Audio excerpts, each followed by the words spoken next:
into the online broadcast network, AFTERBUZZ TV.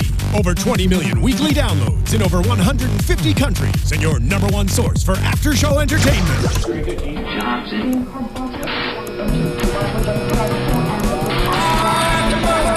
AFTERBUZZ TV, the destination for TV superfans, producing after-shows for over 300 of your favorite TV shows, interviewing celebrities and showrunners, and bringing you behind-the-scenes exclusives. All thanks to E! Entertainment's Maria Menounos, producer Kevin Undergaro, and internet leader Akamai. Now, let the buzz begin!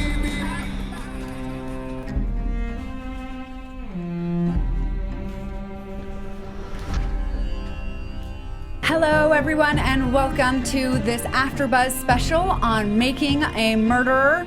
Fans, we have a very special show for you today. This is a one-time 2-hour special, a round table of attorneys here to break down the legal issues that had you scratching your head, wondering what the heck, is this legal? Is this allowed? What is going on here?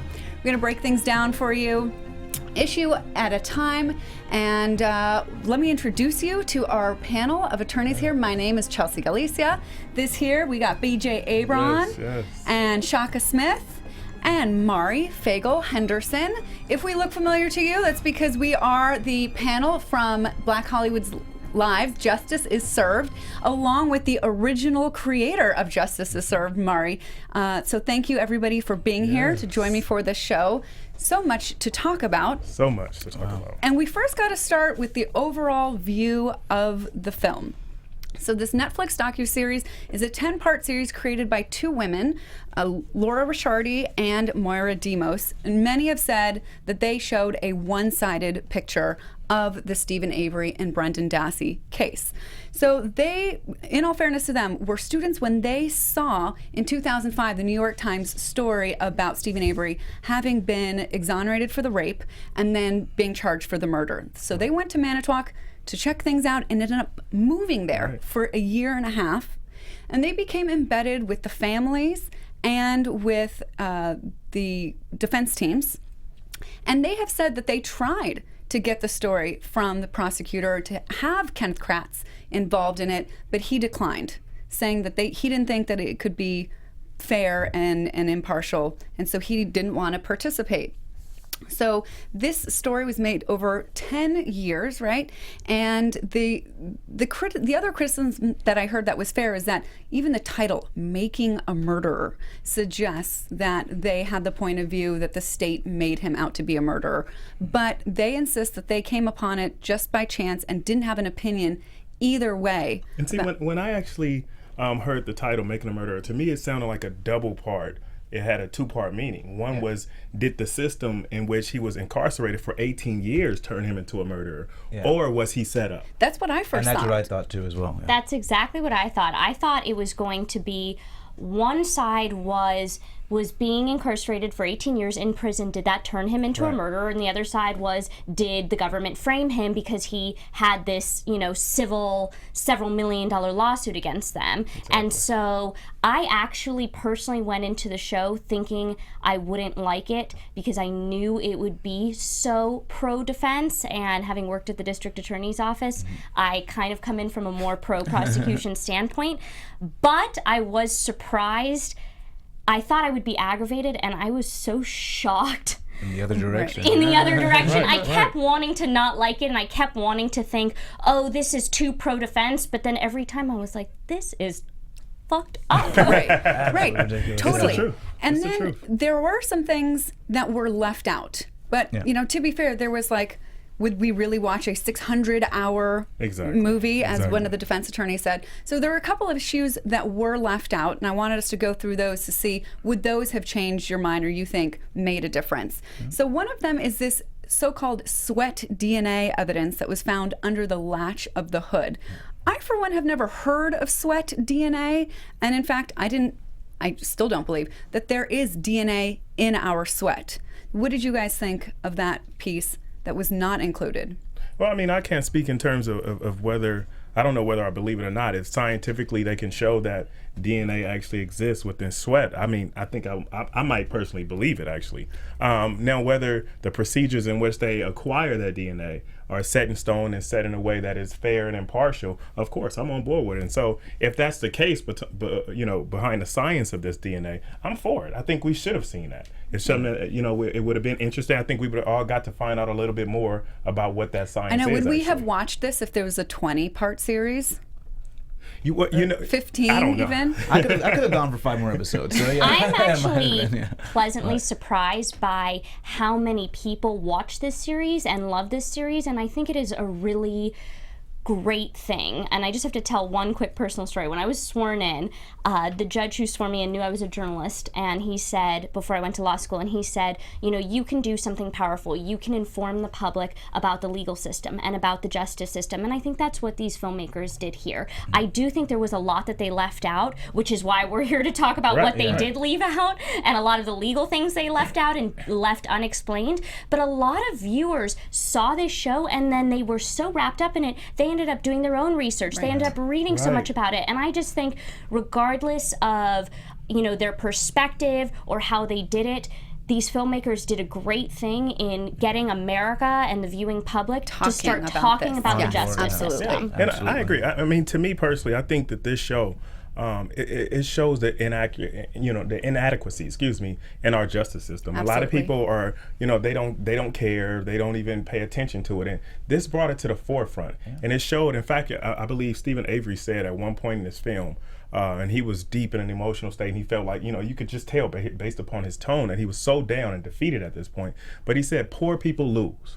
Poor people lose all the time. And to me, that's a telling story about what this film actually meant. I think it got some reaction from people who normally don't care. We've talked a lot about the Black Lives Matter movement on Justices Served. And so there is a segment of the population that has for a long time been unhappy with the American justice system. And now this story reaches a different segment of the population. Right. And so now, more people are wondering, wow, could this happen to me?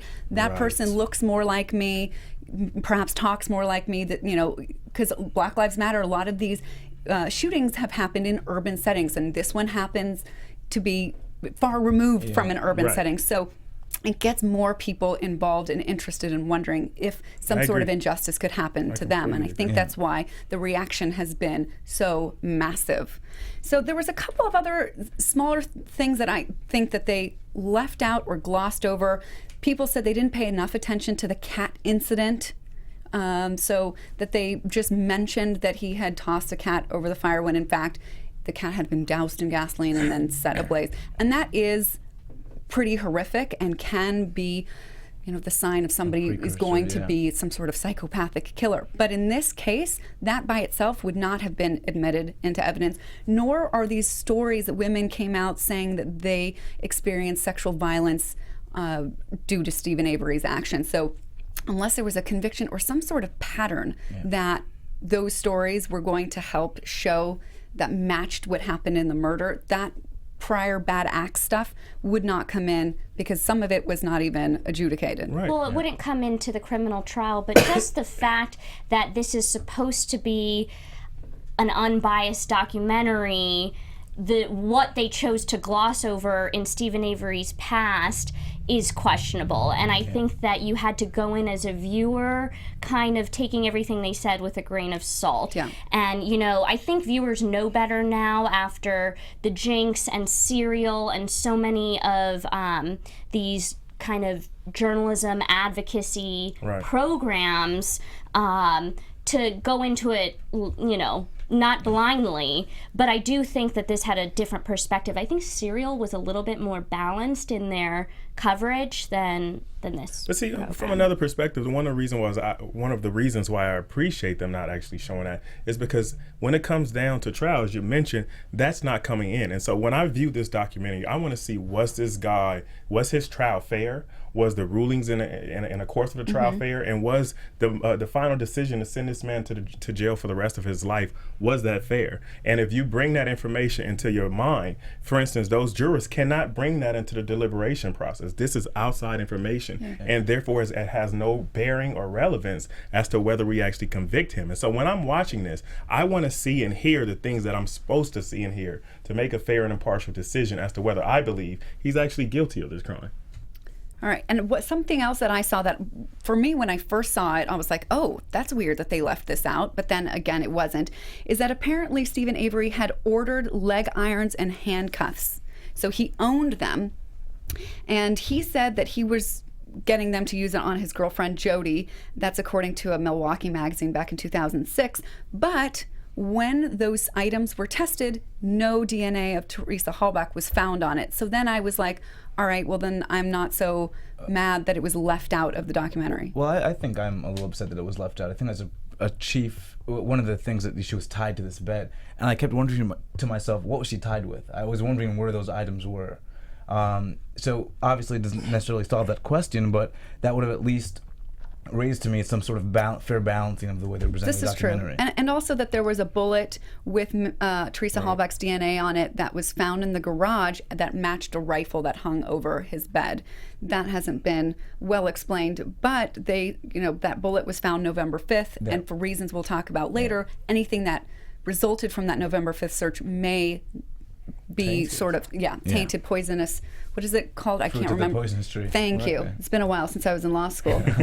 I think also not only was the certain storylines and evidence that they didn't put in the show, not only is that remarkable, but also the people who weren't interviewed. The fact that Jody, his fiance at the time, was never interviewed since, she was interviewed at the time, in real time as it was going on, and then they broke up.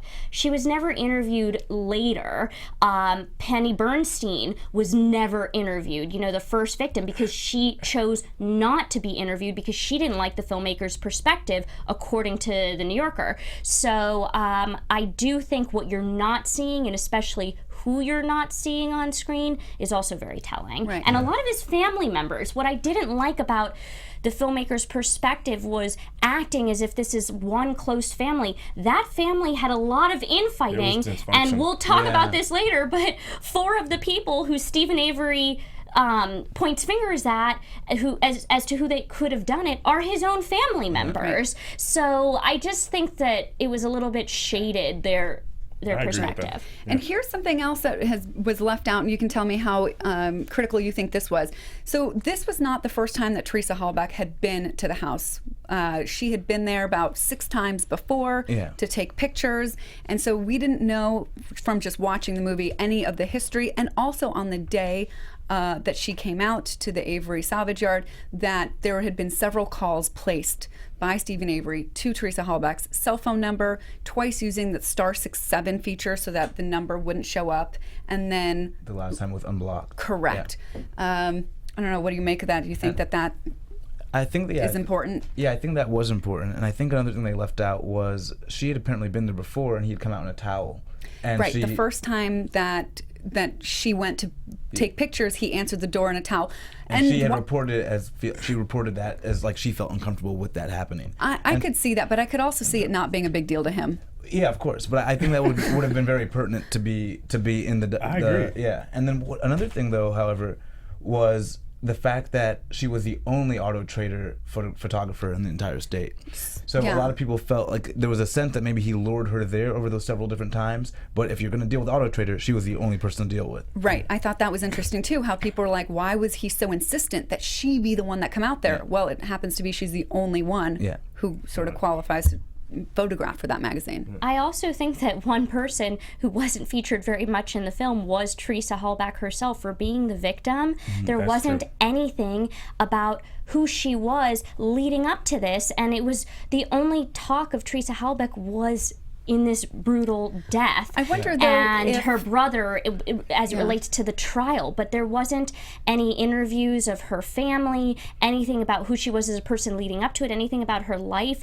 And I just think about that because, when Cyril came out, the victim's family in that case said that they were kind of angry as to all of the coverage it was getting because people are sensationalizing it and they don't realize this is a real person. Mm-hmm. This was a real family that had to go through this. Mm-hmm. And I wonder what the Halbachs were thinking now that Steven Avery is getting all this attention. Right. And Teresa Halbach wasn't really represented as anyone other than a murder victim. Yeah, right. I agree. Well, I wonder if they were limited on their ability to find more information about her because the family did not want to participate, and also how this isn't a Steven Avery versus Teresa Halbach. They both could have been victims. Yeah. Well, she certainly was. He could be victims here. So I don't know if one has to lose at the benefit of the other. May have muddied the water too much, and I don't know if knowing more about her would do anything for our understanding of the criminal justice system. And I think, if anything, that's what this movie was about. Right. But I think it would have been informative for this, because even with the alternative theories of the case, they have a lot of them have to deal with her life that she led. So I think we did miss out a little bit on more of the story behind, well, why is she the only one in the state? Why is she there this many times? Yeah. Well, could it be the ex-boyfriend? Could it be the, Right. So we missed out part of that storyline that would have teased out more about who she was and kind of giving her honor in that way, but at the same time would have definitely contributed to our processing of the facts here. Yeah. And then we also missed out on the whole storyline of what those 18 years in prison were like for him. I kept waiting for an episode to be about what those 18 years in prison were like and what it does to someone to be incarcerated for 18 years, and does that turn you into an evil person? Right. I thought that was the storyline. Yeah. And then, it glossed over very quickly what his 18 years were like, and I was a little bit surprised by that. Yeah. I mean, honestly, when I first started watching, I agree. I thought that's what the show was actually going to be about. How the justice system turns people into murderers. 18 years. No, but what being in prison is like. So much of this show is about the criminal justice system, but it was only about up until prison. What about once you get to prison and what that does to someone and what being incarcerated is like? There wasn't much discussion of that at all. I wonder if these filmmakers didn't have access to that because they didn't even know about this story until 2005. But I think it would have. I think it was more jarring the way they did it to start off with this. Definitely. Yeah, because I was wondering at that point, 18 years in prison, what's next? What's next? And I mean, you have to consider also, we're talking about all of the facts, evidence, or potential evidence that could have came in, or that we at least could have saw on a DVD, or excuse me, on a series. But we still had 10 episodes. So you have to consider the amount of information that they vetted through the process of coming up with these 10 episodes. And some people might have thought these 10 episodes were a little drawn out. Some people want to see more. There's been talk about, is there going to be another season? Yeah, and for the most part, I think they really emphasized that for those 18 years, he was making himself a lawyer, essentially, like just trying to teach himself to write and to... Especially this second time around. I don't know how much the first time around he was, but we'll talk about that. I was very impressed by him. Actually, by him. He had to. He has no other choice. So one last thing that has come up that was left out is the conversation between Brendan and his mother, where Brendan says that there was inappropriate, I think it suggests sexual touching by Steven Avery, and why was that left out? Why was it left out? I mean, for me, first, we don't know how true or not that it is. And even if true, that speaks nothing about the murder case of Teresa Halbach. And so as much as people want to if he was guilty of that, then he probably did this, or some blending of the two, I think a lot of people want to find a narrative. Is Steven Avery a good guy or a bad guy? And then convict him of something. And that's the problem. And that's the only logical reason, a conclusion that I can come to on the basis of what the filmmakers left out or chose to leave out and add, is just the mere fact that it's not about whether he's a good guy or a bad guy at all. It's about whether he committed this crime. But I think if you're trying to present something for the public to kind of consume, it showed bias on it. They already established this kid can be swayed by the wind. So I would not even take that as a grain of salt. I would take it as a grain of salt. Why didn't you include it? What agenda are you trying to pursue? So I thought that was bizarre they didn't include that. Well, there was a lot they didn't include about this whole family because, we'll talk about later on at the end that crazy, terrible defense investigator who wrote that letter that basically said, we need to wipe out this entire family. That's crazy. But that comment, obviously that guy was crazy, but that comment had to have come from somewhere, like whether there was pedophilia or whatever was going on in that family was only like very lightly glossed over. There wasn't much discussion about what had gone on with this family. You got the sense from the beginning. Just listen to some of the terms that, and like you're saying, they didn't go into this, any deeper than what was stated by Avery, which was just the mere fact that the community did not like this family. You got that sense immediately from some of his subtle statements. And they made it sound like the community didn't like the Averys because they were well off. They were like, oh, he's an Avery and he dresses different. But then they weren't well off because he needed to use his settlement money to get the best defense attorneys, and Brendan had to have a public defender. Like my sense was that they didn't like them because they kind of, hummed around to the beat of their own drum. That they didn't fit in, they didn't dress like everyone, they didn't talk like everyone, perhaps didn't have the same values and priorities and things like that. That they kind of kept to themselves on their home on Avery Road, and so they sort of segregated almost. And I think that's why the community didn't like them. I didn't get the sense that it was so much economic. So let's go to the first case. And in the first case, he was convicted of a sexual assault against Penny Beerntsen. And then 18 years later, with the help of DNA, he's set free. But this raises a huge legal issue about the validity, reliability of victim or eyewitness identification. Most people think that it's pretty infallible. I see you, doesn't matter really if I see you for 3 seconds or 3 minutes. If I see you again, I'm going to remember that it was you. But we find out, if you just do a little bit of research, that that's not the case at all.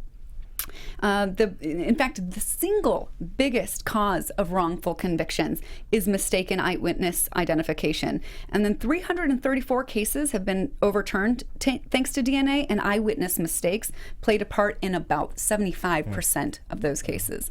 So is there something that we should all, know as a public when we do jury duty and instruction, that witness IDs should not be relied on 100%? Well, I think from a layperson's perspective, there are two legitimate concerns or perspectives that you could actually believe in, right? There's one perspective that if I saw this person, like you stated, with my own eyes, I saw this person. In fact, this event was so traumatizing, I will never forget who this person was, right? Now, there's another perspective that in the midst of this traumatizing event, there is so much going on that you're in such a frantic state that you cannot accurately, see the person and report who the person is. And not to mention, if it's an hour, 2 days, a week later, when you're actually doing a drawing or something like that, the view changes. And so I think as a layperson, those are two legitimate perspectives that one person could latch onto and actually believe in. But I do think the greater problem is, and what we had seen was them being steered towards certain suspects.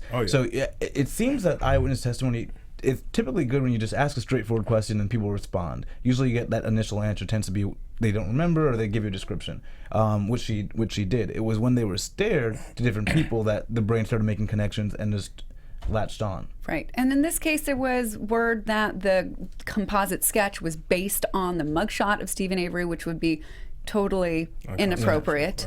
And that somebody said, oh, this sounds like Steven Avery, and so that's how the sort of finger started to get pointed at him. And it's not so much of an issue here, but it's known that witnesses have a hard time picking out of a lineup somebody of a different race. Like they have difficulty distinguishing between features and stuff of people of different races. So I think this is like the first time that some people are really understanding the limitations of witness identifications, and then how sometimes law enforcement can be suggestive. We're supposed to have safeguards about suggestiveness, right, Mari? We do have safeguards, and that's why a lot of this show bothers me, because it is attacking the criminal justice system, which rightfully should be here, but it didn't explain any of the safeguards that are usually in place that maybe failed him here, but that are usually in place. There is a Supreme Court case that says if a witness identification is unnecessarily suggestive, then that person, that defendant, has been denied his due process rights, which was the basis for Steven Avery's appeal the first time around from the first case before the DNA evidence came in. But that's only one part of the case. So I'm sure the Court of Appeal said, okay, even if they thought that the witness identification was unnecessarily suggestive, there's a harmless error standard, taken as a whole. Even if the ID was a problem, the whole rest of the trial was okay, that it's enough to keep the conviction, to uphold the conviction. And none of that was explained. It was just kind of like his attorney saying, I couldn't believe the Court of Appeal agreed with this. They made him out to be such an evil person. And it didn't explain any of the law that has been in place since 1967. That Supreme Court case was in the 1960s, saying that unnecessarily suggestive IDs are a denial of due process. None of that was explained. And so, do we think that it should have been the job of the filmmakers to present the law? No, but put things in context. They had a whole segment about how he appealed the Penny Beerntsen case up to the Court of Appeal, and then they talk about that decision, but then they don't talk anything about what was in that decision or why. And so if you're going to go into the appeal, then go into what his bases were and what the law is. Just mention it. I mean, I wonder if that's interesting to us, but if they thought maybe most people a layperson may not care about that or understand it. No, but a layperson would think, okay, well, at least there's a law in place that it's not like we're all flying blind in the wind in the justice system, and it's okay to just go around having cops say, oh, do you think this person did it? I think it's that person. But there's laws in place that say that's not okay, but none of that was explained. Yes, and in practice, though, things go down often the way they did in this case, and who really is going to say that it's overly suggestive, and how often do judges in the appeal they say it? But once somebody is convicted, we see the tendency, not only in this case but in many cases, for the later courts to just rubber stamp what happened before. Yes, because they're not reviewing the facts of the case. They're reviewing the trial record only for errors of law, not facts. So they're limited in what they can and can't do. It's very rare that a criminal conviction would be overturned on appeal.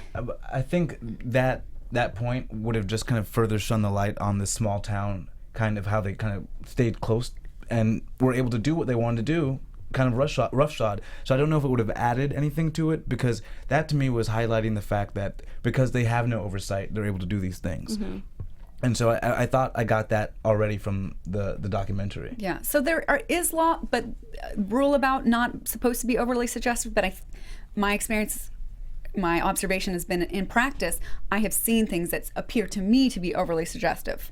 Yeah, I mean, any case where there's any real significant money involved, you're gonna get those protections. And I think the point was that this case didn't get those protections, but I think we garnered that from different, information we got in the documentary. Yeah, his first case around was a young public defender, and she didn't have the resources like he did in his second case around to really, investigate the case. And a lot of times in these witness identification cases, the defense can present experts who talk about the reliability of witness IDs and the unreliability of witness IDs, and they can explain that to the jury, and then a jury instruction is given that to give it only the weight that it's due, and so, but that, again, that takes resources. Yeah. Right. And also, when somebody is very confident in their assertion that this is the person, that confidence is viewed very heavily by the jury. However, studies show that there is no connection between how certain somebody is and their accuracy. But of course, no jury wants to tell a rape victim, you're incorrect.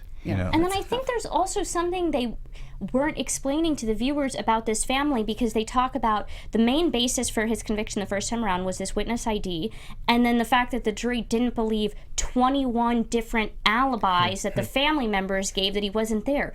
So what's wrong with these family members if the jury is not believing 21 different people? Right, that is They're, really like, interesting. you know, there had to be something. Well, or they just think that the family members are going to say what is best for Steven Avery because they're but his 21 family. of them, there's something going on. And these people may have had personal background information. And remember, Penny about these people. Beerntsen. This is a small town. Penny Beerntsen was It's a a very small town. well-respected, well-to-do woman, and so she carried a lot of weight just based on the fact that she wasn't an Avery. And I think everyone in this town is just mad he was suing for $36 million.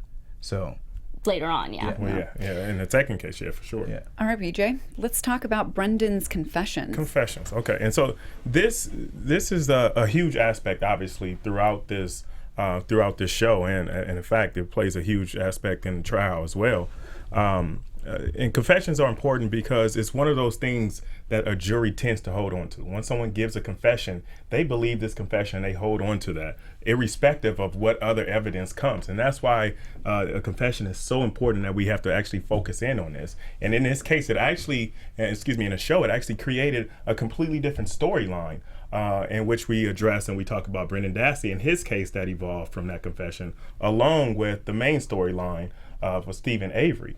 And so obviously Brendan Dassey, just the background on Brendan Dassey, he gave a confession when he was 16 years old, for those of you who haven't watched the show. And he had a reported IQ of about 70. And I think 70 is right at that point where they call you legally incompetent, I would believe. I guess that's the terminology for it. Or at least intellectually disabled enough Exactly. to raise it as an issue. Right. And so he was contacted by the deputies or by the police, the sheriff at that time, on 3 different occasions before he actually gave a confession, in which was an excruciating, we all saw the video, a 4-hour interrogation by the police. And you just kind of felt sorry for the kid throughout the process. What was amazing is that Brendan now has attorneys who are representing him in the appeal, and those attorneys actually worked on the legislation that caused it to be a law that in Wisconsin you have to videotape the interrogation of juveniles because, well, so I won't go too far into that. So that's really amazing that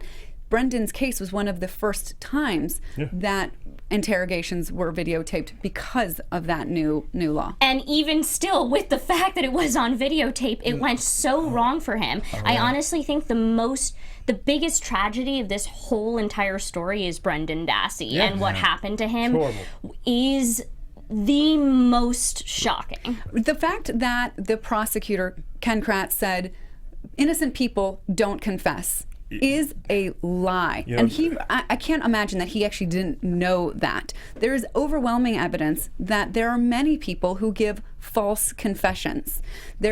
Because of this technique, the Reed technique, the one that we saw being employed on Brendan, is one that yields a lot of false confessions. This is one where they look for any sign of anxiety and take that as a sign of lying, and then they keep telling you that you're lying until you tell them what they want you to say, and they wear you down with time, and they border on threats or coercion, which threat or coercion is illegal. They're not allowed to do that. And honestly, that's the Reed technique is a technique that's used all across the country. That company, Reed and Associates, it's the largest trainer of interrogators in the world. Right.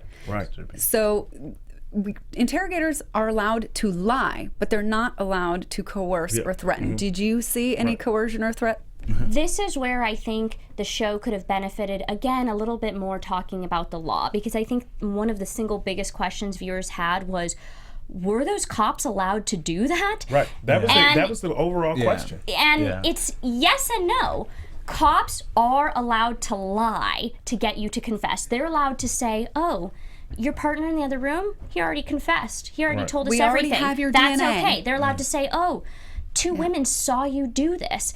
That's A-okay. The test is, when you confessed, was it voluntarily given? Did you voluntarily confess? Right. And if they lie to you, as long as you're telling it, as long as you're confessing, it's voluntary.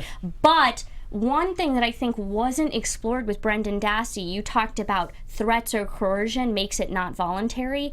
If you promise someone leniency in their case in order to get them to confess, then that turns their confession into one that's not voluntarily given. So when those cops said to Brendan, oh, come on, tell us, you're going to be back in school. You'll be back in school with your friends. He thought he was going to be going back watching WWE. They had to have said things to make him believe that if he confessed, then he could go back to school and he'd be all right. That is, I think, in my mind, a promise of leniency and something that should be explored in his appeals to say that it's not voluntarily given. One other thing about his confessions, and I want to get your take on this, is I worked on a case with the district attorney's office in Los Angeles. It was a videotaped confession again, and the jurors watched the entire 3-hour confession, and my job was to type up a transcript of word for word of everything so they could follow along for the whole 3 hours. The only things that were ever taken out of that 3-hour confession was we had to delete certain prejudicial references to gangs and things like that that would have prejudiced the defendant, but otherwise, as a whole, they saw the entire confession in its whole context. Here, I was very, very surprised that Brendan Dassey's confession video, the fact that it's on video is great, and the reason it's great is because you can show the entire thing. They didn't show that last hour and a half where he says to, Mom, they got in my head, or they're getting in my head. What were his defense attorneys thinking that they didn't play the entire confession from start to finish? That's a great question. I don't know. And I also don't know why they didn't put on the stand somebody to say that somebody of Brendan's age and mental ability is easily influenced, didn't understand what was going on when he was being, I think, coerced to tell the police officers what they wanted him to say. And that brings up an issue too that I saw that a lot of people online were questioning as to whether a 16-year-old can be actually questioned without their parent or without the lawyer present. They can. Of course, you definitely can. And so obviously the requirements is simply the same requirements that are applicable to us adults. And it's essentially, as you pretty much determined, it just cannot be a coercive. Now, obviously, in that situation, you have to be Mirandized first, obviously. But we didn't see that on the documentary. I don't know if they left that out. From what I understand, that he actually gave, he waived his Miranda rights. So that's what I read, that he actually was given his Miranda warnings. Then give part of it. I'm sure they gave it all, because then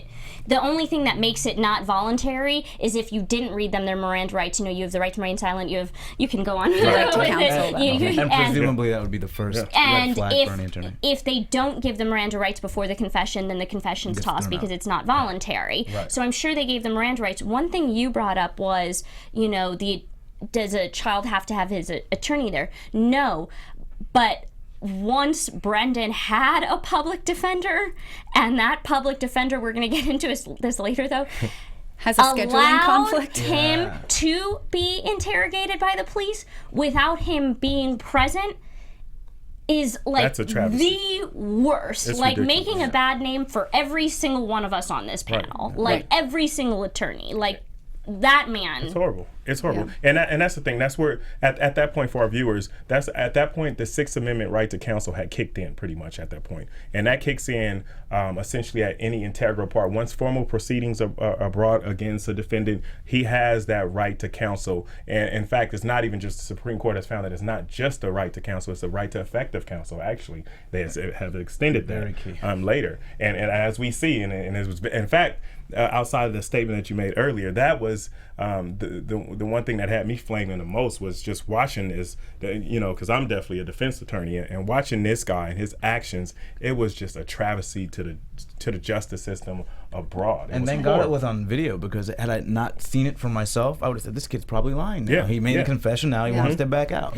So just to give you a sense of how often this happens, these are estimates, but statistics for adults, about 20% of exonerated people had been convicted based on a false confession, and for juveniles, it's 40% of cases there where the person had confessed but later was exonerated. It's even higher according to the Innocence Project. So this is not just happens every once in a while. I mean, this happens pretty regularly, and is deserving again of the public's knowledge that false confessions do happen so that they can see a confession in the light that it should be viewed and not as an absolute. And I worked in the public defender's office with the early representation unit, and our job was to stop people from confessing, because a lot of times the prosecutor would say, well, if you say you're guilty and you confess, guess where you get to go? Home. You get to go home. Right. And in those cases, it was true. If they confessed with small things, they would go home.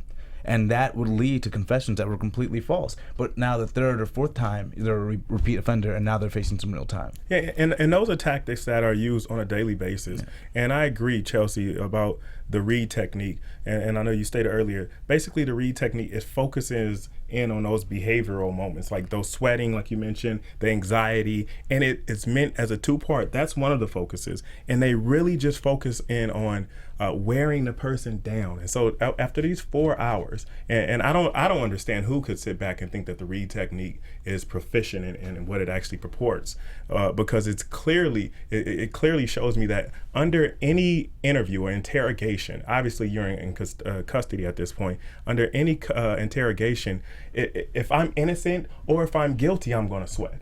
It doesn't matter, especially if I'm innocent, because of not even just seeing this show, because of my knowledge on the possibility. Listen, we're all human. When they make statements that, it's preposterous to think that the police officers would, I hate those kind of statements because it's completely inaccurate. We are all humans. Humans are susceptible to bad behavior. And what we see is sometimes police officers, I'm not going to go on record and say that all police officers are bad. That would be a horrific statement to make. But some officers are bad, and some officers engage in this type of behavior. And so when you're in an interrogation, of course somebody could sweat or somebody will fidget at a given moment, not to mention a child who's 16 years old and clearly has a low IQ. Doesn't know what's going on. So not all places in the world use this read technique. Britain stopped using it, and now they do a more open-ended, sort of more just asking questions, not trying to get somebody to say something. So perhaps this raises a conversation in this country about whether we want to continue allowing these techniques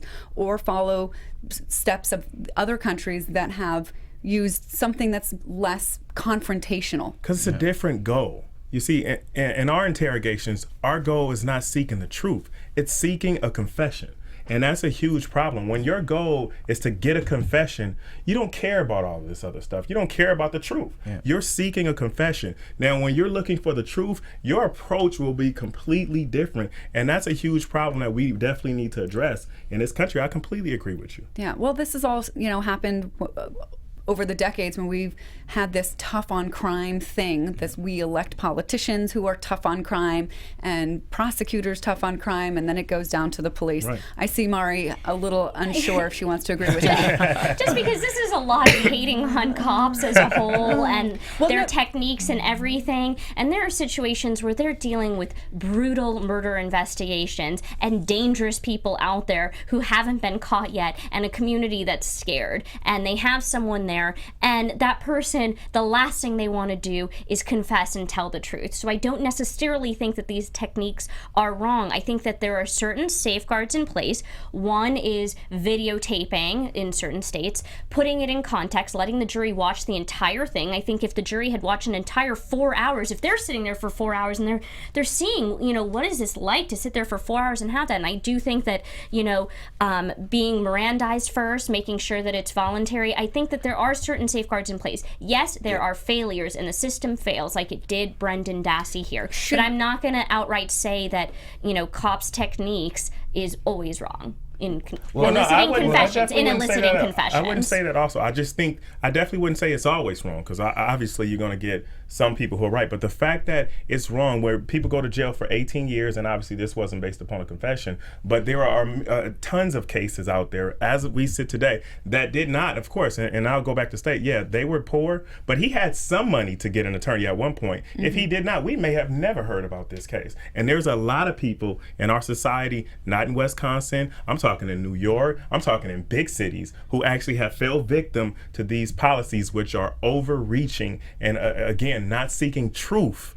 They're seeking a confession. I do also think that the public needs to be educated. I'm always surprised when someone has read their Miranda rights and then they don't invoke the right to an attorney, you know, and I guess we're all attorneys, so we just think it's crazy. But I think if the public was educated, then a lot of these false confessions wouldn't happen in the first place, because they would have had, And some people say, well, they say I want an attorney, and then a police officer will say, well, what are you hiding? If you're so innocent, what do you need an attorney for? And then they might change their mind. And we have even the safeguard of the videotape, but given the confession, we had Ken Kratz go out there and kind of make these statements to the public that started to kind of further taint the jury pool. Yes. And so, That's a huge you might have a safeguard of a confession that maybe get the confession thrown out, but sometimes the damage is already done. Right, because that confession was never used in Steven Avery's case. Prosecutors never put Brendan on the stand or any of that evidence on the stand. So then the prosecutor painted this heinous picture of this gruesome murder that went down,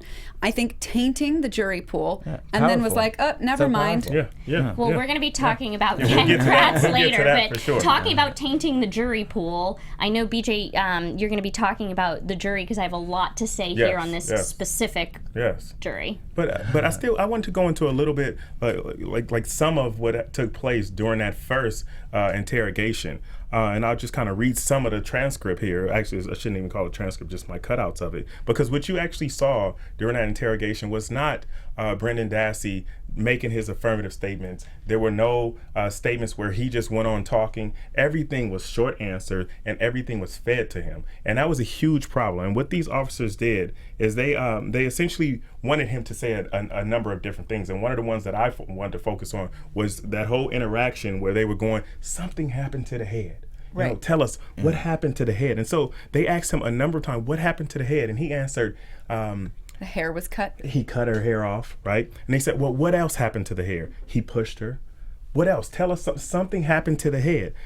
He cut her throat. He's guessing at this point. He's clearly just guessing, like he's he does guessing on his homework. From a James Patterson novel, which was then turned into a movie, and the novel has every detail he says except the cutting of the hair. The cutting of the hair is then in the movie. So where did it come from? But again, I'm not going to go crazy on the cops here, because if a defense attorney was doing his job, he'd bring up this James Patterson novel and everything, which they did a little bit in the trial, but they didn't go really far into it. The trial is a chance to attack the credibility of this confession. And, you know, I'm not going to just attack the cops here, because the attorneys may have not done a full defense. We will definitely be talking about. And I don't know if putting it on the stand counsel was the best decision.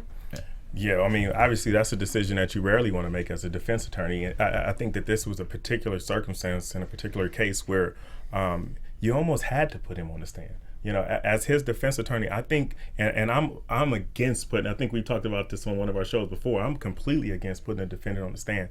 But because these statements took place, the only way where you would actually get a statement out there was for him to actually take the stand and state that, hey, this was coerced. This is my true story. Yeah. But I think the problem was then once he took the stand, he seemed slightly smarter than he did in all of those videotapes, and slightly more confident, and not a lot, but I still didn't think. I agree. He sounded a little bit more intelligent, but I didn't think that he sounded as much more intelligent that it would make me feel like, oh, of course, this guy. He still seemed like he had no idea what was going on. Yeah. He had no idea what was going on in that process. I wonder, was there a preliminary hearing on his competency to stand trial in the first place? Because you must know as a defendant more or less what's going on, who are the parties, what are the consequences. You have to be able to help your counsel provide effective counsel. I think that would have been a hard argument to make, because I think that he was competent to stand trial.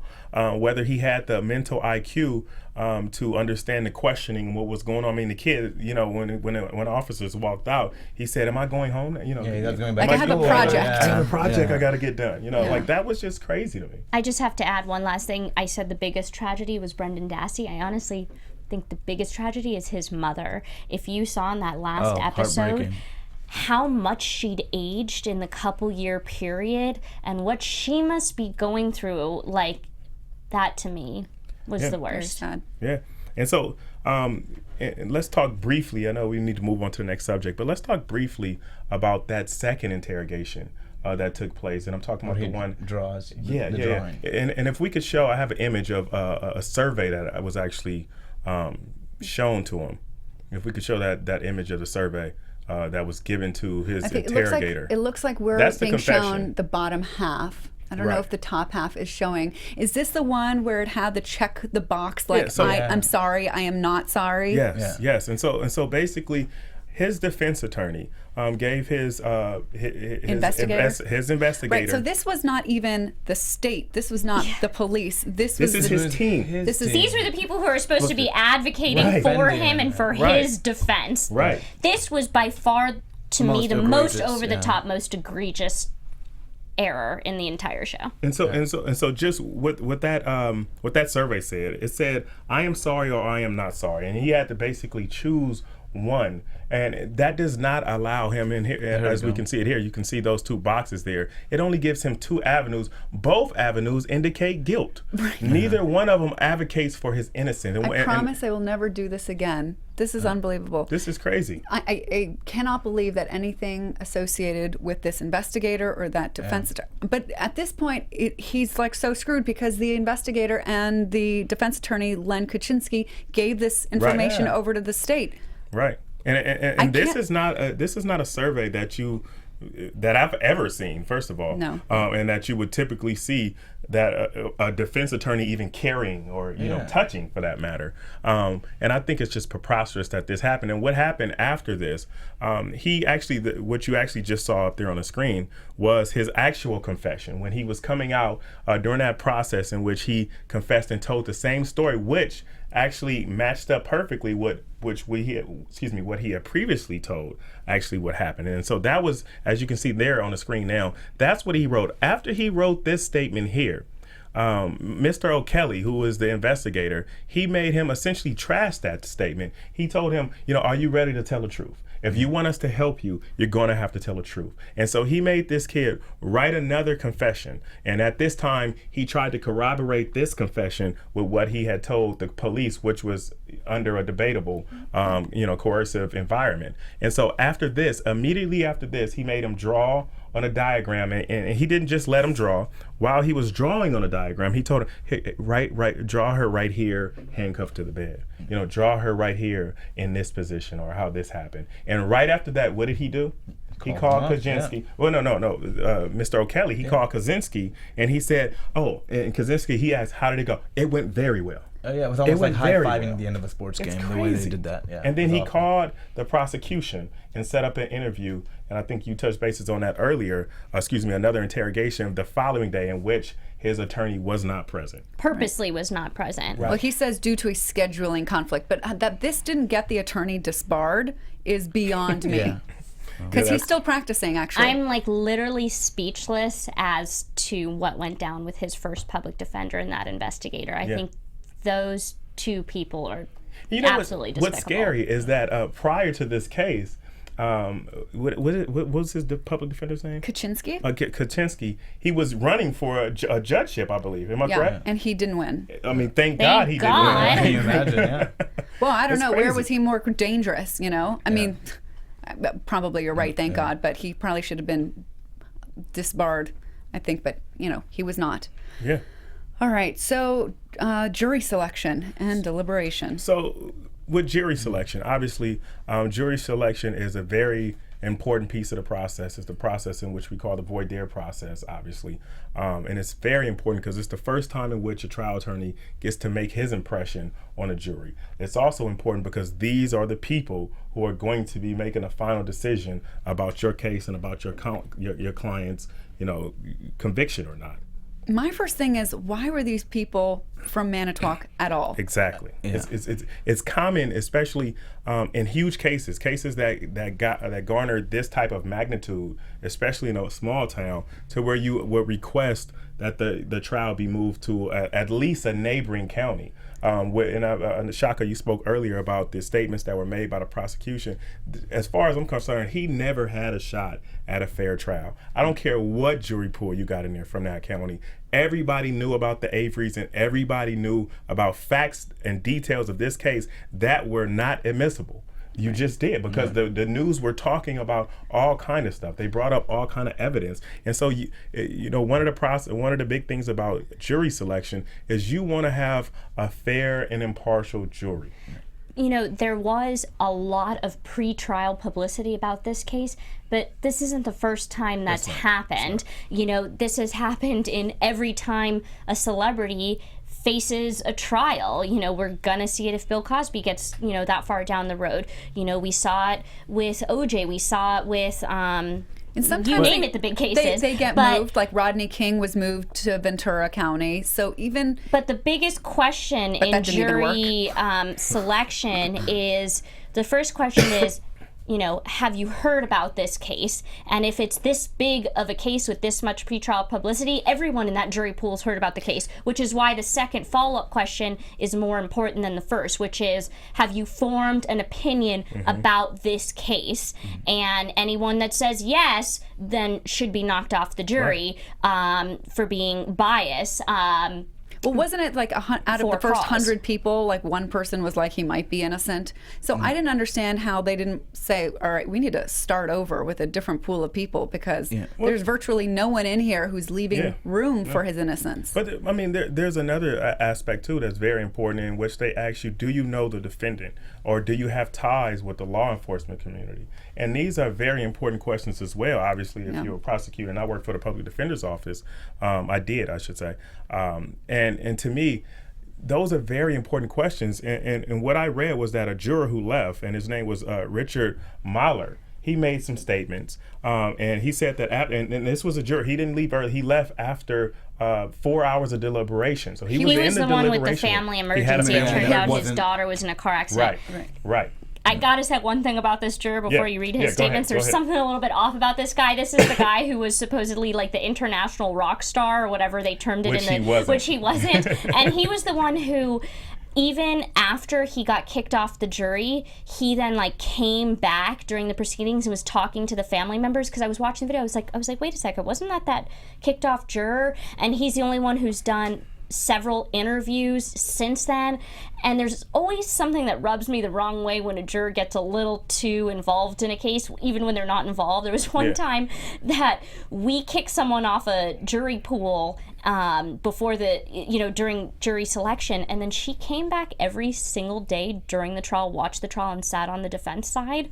And it was like, that's interesting. Weird. That's but how do you scary. have so much time in your life that you're doing that? So something's a little bit. Well, here, just to. Yeah, no, I get you. Just I as think a preface for him, to this guy's statement. I think for him it's a little different, because he sat through the entire trial, and not just the trial. He sat through a portion of the jury deliberation where they actually had all garnered a vote, and I'll talk about that in a second. But one of the things that he stated was that there were two people who were actually related. One was a father of a Manitowoc County sheriff, a deputy, and another was a wife. That juror, his wife worked for the Manitowoc County clerk's office. These are conflict of interest, and these people should not have been, especially the father of the sheriff. He should not have been on that jury. I don't know if the defense goofed off and let that happen, or if they actually exercised and a judge, or maybe they didn't have any more left. This is where, again, a little bit legal explanation in the show could have benefited viewers, because there's two types of ways you can kick a juror off of a panel, either for cause or a peremptory challenge. For cause is unlimited, but you have to say these magical words. You have to say that I cannot be fair and unbiased, and then you get kicked off the jury pool. That's if the number of people who say that, they get kicked off every time if they say that. But usually what happens is someone comes on the jury pool, and they say, oh, you're married to someone who's in the police department. Can you be fair? Oh yes, I absolutely. can. Can you be unbiased? Oh, yes, I can. All the time. Have you made up your mind about this case yet? No. You can't use a for-cause challenge on that. You can use a peremptory challenge, but you are limited in the number of peremptory challenges you can use, and it's set often by judge, but it can be 6 per side, 8 per side, less, more, and so it may have been the case that they had already used their peremptory challenges, because these defense attorneys, in my mind, Buting and the other guy, are rock stars and amazing, so I can't imagine that they let that slide without and that's my thought, that is the only way that they should have, that they could have been on this case as if they were just, and you just said, there were 100 people, so they may have just been using those preemptory challenges left and right, and then you get exhausted and you kind of get stuck, and so that is a possibility, of who that they happening. ended up with could have been just the lesser of two evils. Yeah. So as far as jury selection, I mean, it's definitely an important process. But I want to go, unless you guys have more commentary on that. No, I want to definitely go over to the end of the trial now. We just talked about the beginning. We're talking about the deliberation process now. Obviously, we want to talk about the things that can take place, the evidence that can be considered. And so the jury deliberation process has some concerns that many people bring up, and one of them is the influence that one particular jury could have on a complete, on a whole panel of jurors. Right. So we heard recently from the filmmakers who appeared on the Today Show that a juror reached out to them to say that they witnessed some bullying, basically, in the deliberation process, and that those people who didn't want to vote guilty were sort of trading votes is what I heard. Compromise and didn't feel that they could say not guilty and not be pushed around by the other And the jurors said that they felt that had they gone the other way, they would have been discovered pretty easily. So they were. And let me ask you that, because there was a portion during the trial where they were coming in to hear the verdict, and I remember Mr. Kaczynski, I believe, the defense attorney for Steven Avery, he told the family, listen, after this, I want you guys to go home, and I want you guys to look behind you and make sure no one's following you. There aren't any cars behind you, because a lot of people are going to be upset. That same thought process may have went on with the jury. Some of these jurors, I mean, what do you guys think the effect of a jury in this type of case where the defendant is so, I would say is so well known, but so hated. And you're in a small town, so you know that it's going to come out if you somehow held the jury to a deadlock or So I will say I was surprised that one juror who was in for the first 4 hours did say that the first count was 7, I believe, and I have it here. It was 7 said innocent, 3 said guilty, and 2 were undecided. Yeah. And usually when that first count happens, up to 3 jurors can be turned. I think there's different statistics on how many jurors it takes to turn the rest of the jury. But that to me was surprising, that only 3 started off guilty, and then it ended up with a unanimous guilty verdict. And it makes me think interrogations are, videotaped for minors, that they should be videotaped for adults, and perhaps jury deliberations should be videotaped with the protection so that the public doesn't see the face of the jury. Again, this is where, I think that explaining the law in the show would have gone a far way, because with jury deliberations, jurors have a lot of leeway to do basically whatever they want without it being called misconduct. There's only a couple instances where a verdict could be tossed out because of juror misconduct. If the jurors brought in outside evidence, if the jurors conducted their own experiments in the jury room, those are instances. But a lot of time there's something called jury nullification, where the jurors disregard pretty much everything they heard in trial, and then they just come up with a verdict for whatever reason, and that's okay. And I don't think that we should be videotaping jury deliberations. I think that would have a chilling effect on that sort of open process.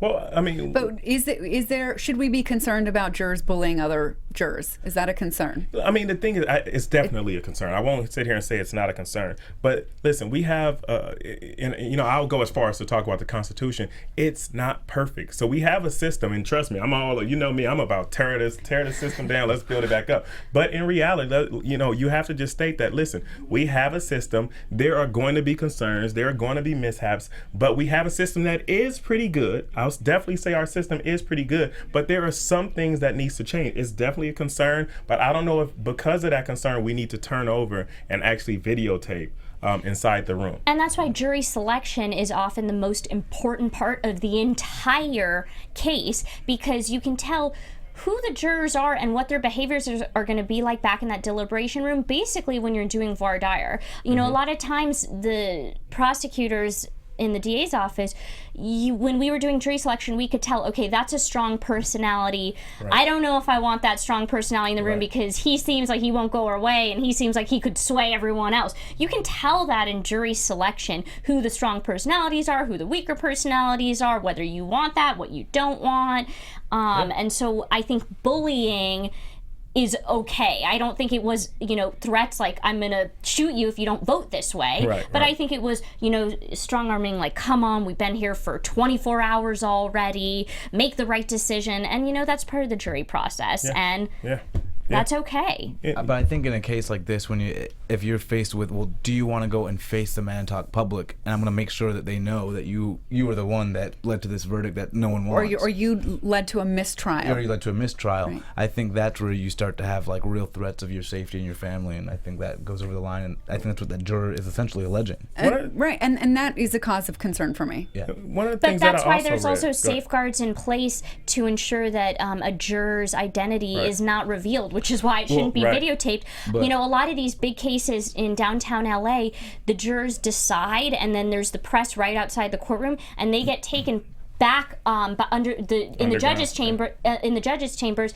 to an elevator to escape the public eye, to escape the media. And a lot of times these jurors' identities, their faces, their names certainly are never revealed unless they want it to be revealed. This juror didn't specify, but the juror said for some reason that it would be almost easy to identify that they were the one that was the holdout. Yeah. And they never specified why. We don't live in a small town. We live in Los Angeles, so I think that's the difference. So that's the statement that juror made. Yeah. So. But I thought one thing was interesting that I actually read also, and it had to do with the same person, Richard Maller, who was that like I stated, that juror who left after 4 hours of deliberation. But he said that he met up, and I don't know how accurate this is, but I did read this, and it was reported that he met up with another juror to go to the movies or have a drink or something. He asked that juror, what was the reason you guys, I want to know, why did you guys vote guilty?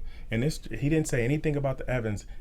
I believe the statement was, just think about all the things he did when he was younger.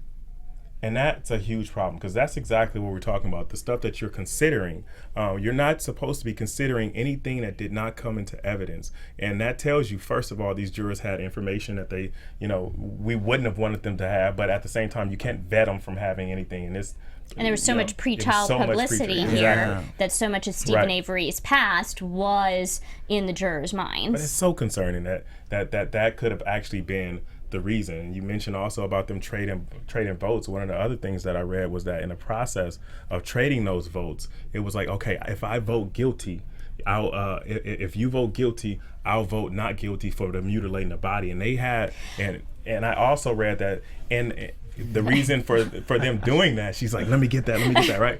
I also read that the reason for them doing that was so that on appeal, that the court could actually look at it and say, of course, let's give him a new trial. I don't know how accurate that is also, and the chances of that happening obviously is slim to none, so I don't know why that thought process was there. That reminds me of something else, and another reason why it is so important for the public to be informed about the justice system is I think a lot of times jurors think, oh, well, if we get him off on one count, his sentence won't be as bad. Right. Yeah. And it's like, as long as you convict him of the murder, then nothing else matters. And I don't think jurors really understand that or understand the effect of it. And so it is inconsistent that they, said he was guilty of the murder and not of the mutilation. And I think in their minds they were trying to help, but it ended up with the same circumstance, and I think that's because people aren't educated about the effects of it, which is why I think programs like this do go a long way. But I do want to talk about the next topic. You said that, the juror didn't at all consider the physical evidence, so let's talk about the physical evidence. There were, three main pieces of physical evidence. Her bones that were found outside of his trailer, the blood in her car, and the car keys in his bedroom.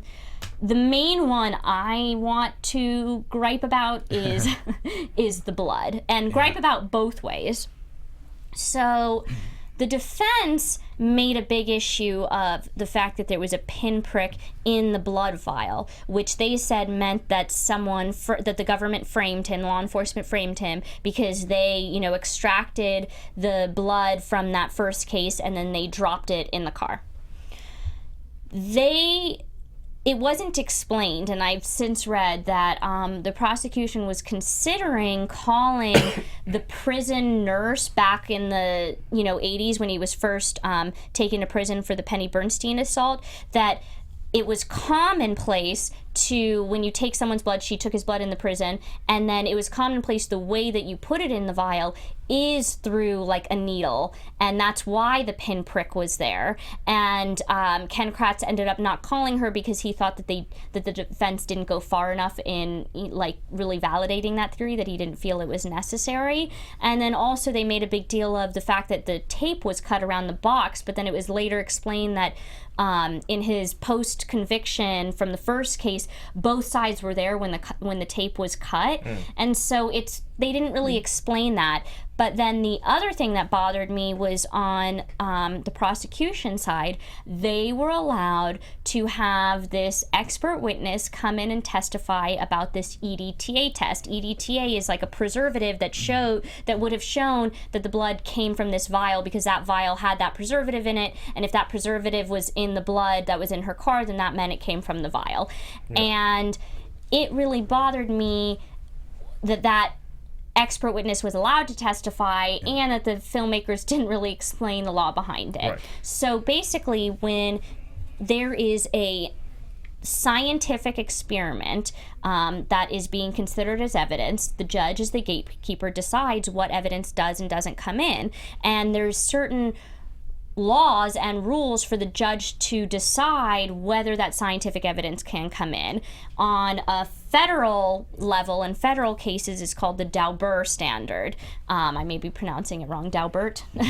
And basically there's several factors a judge looks at. He looks at whether the theory or technique is testable, whether it's been subjected to peer review and publication, the known or potential error rate, the existence and maintenance of standards and controls concerning its operation, the degree to which the theory and technique is generally accepted by a relevant scientific community. In California, the only thing that matters under this Kelly-Frye standard that we use is whether it's generally accepted in the scientific community. Right. This EDTA test was so brand new that there's no way that it was generally accepted by the scientific community. So in most jurisdictions, which means in most jurisdictions, would not have been this EDTA test would not have come in. Yeah, you guys are jumping the gun. We're all so upset about this, And so I think that we have to understand bothers me that EDTA test came in. The Wisconsin rule, apparently they don't follow any of these standards. They just have a general relevancy. So if the test is generally relevant to an issue in the case, they let it in and let the jury decide. But that still should not come in because of, and I'll just use the federal number, which is the 403, that this is so heavily prejudicial if it's inaccurate that the defense, you can't recover from that. Because these are not relied upon, that's why I don't even care. That relevance standard that they're using is horrific. Because if the community, the medical community or scientific community is not utilizing this and does not rely on this, does not consider this to be sufficient, it should not come into evidence. And this is highly prejudicial. Yeah, and you said, 403, so there's a balancing test judges do. Is it relevant? Well, you have to balance whether that testimony or evidence is relevant against its prejudicial effect. And so I think that the judge, I think his name was Fox here, as gatekeeper, should not have let that EDTA test come in. But under the Wisconsin, the general relevancy, he had to. But again, but what BJ's saying is that you still have to weigh that against the prejudicial effect, even without these tests that Wisconsin doesn't follow. So I think that was a problem.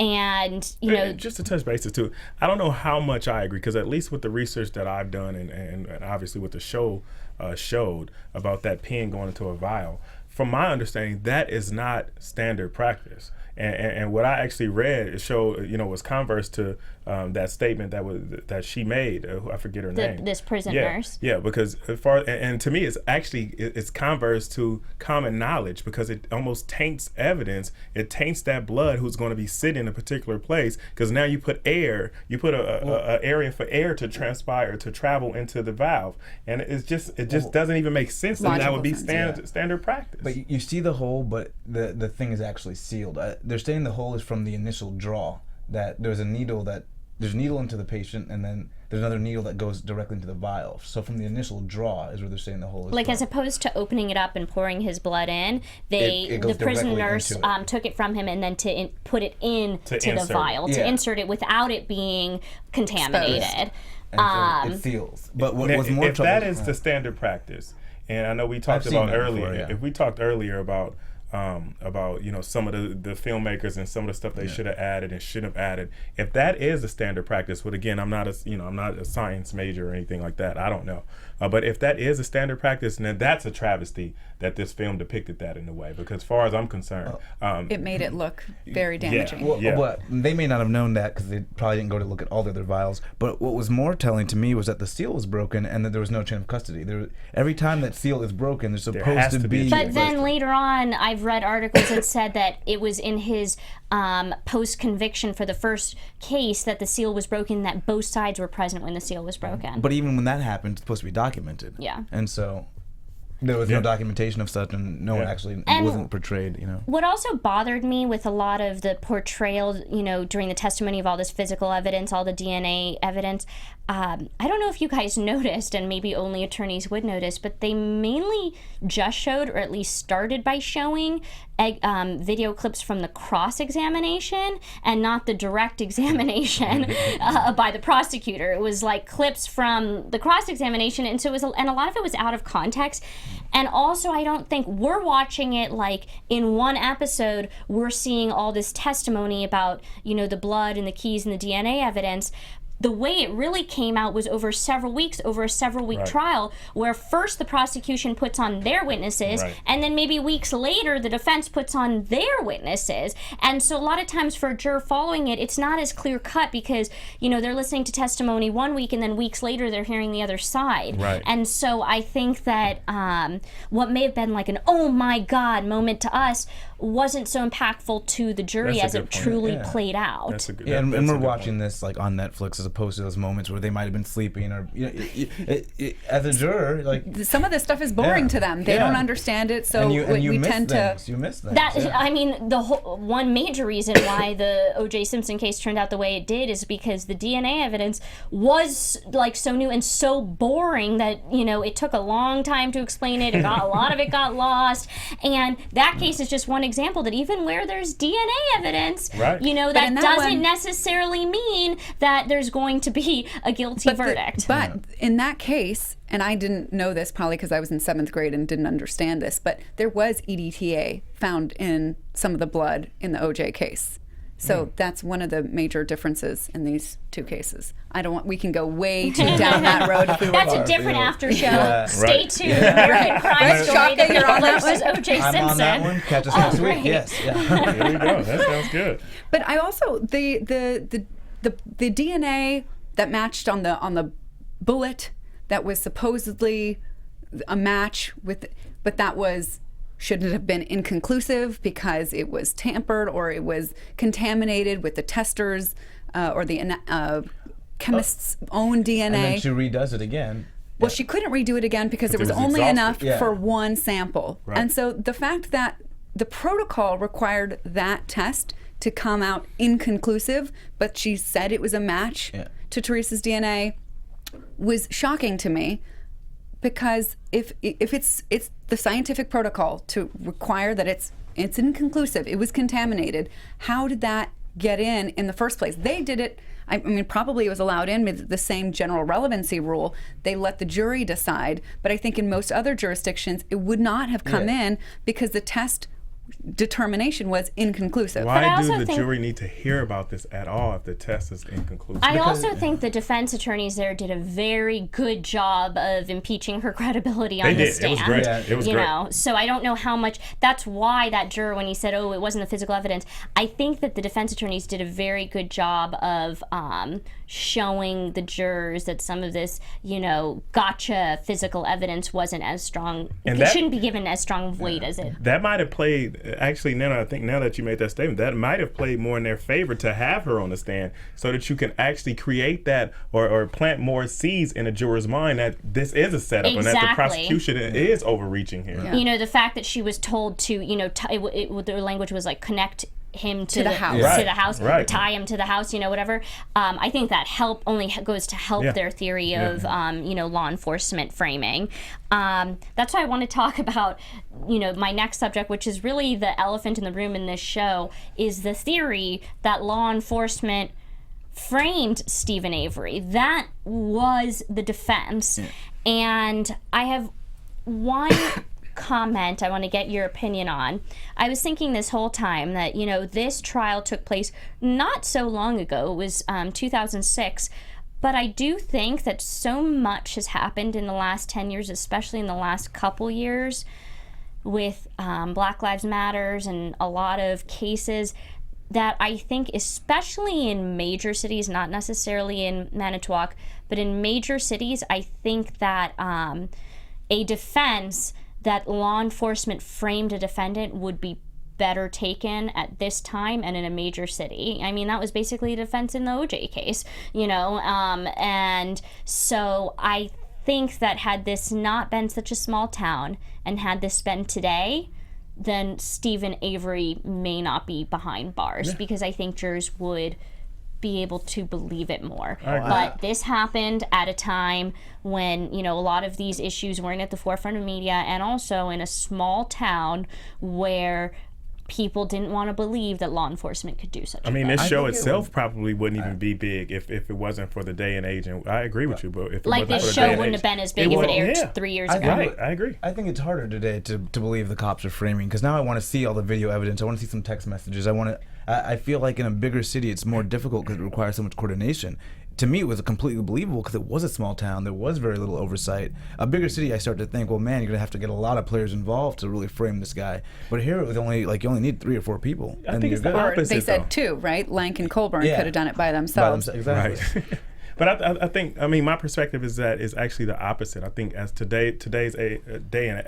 in today's age, more people are privy to this information. More people are aware. More people are open to these possibilities. Whereas 10 years ago, people didn't want to hear it. They didn't care. They weren't concerned. Right. It wasn't in their now faces. that cell phone But we see footage video, though, have yeah. come out to show that law enforcement didn't do things the way they said they did, and we see somebody who's running away from an officer getting Right. shot when the officer says they were coming But I at think them. we're still in a very visual age where we're like, well, I want to see the video. So But I if think they framed him, I want to see the video. it's about the reach of people now, especially when we talk about big city. The reach of people whose mental capacities have opened up now to this as a possibility is far greater than it was 10 years ago or even 5 years ago before all of this happened. I think that's what we're talking about, really, is that reach of people. I agree, and I think that's one reason why this show ended up doing so well, is people really did take on to this theory that law enforcement framed this man. Right. Or Well, at I least think was not didn't do things correctly. Like,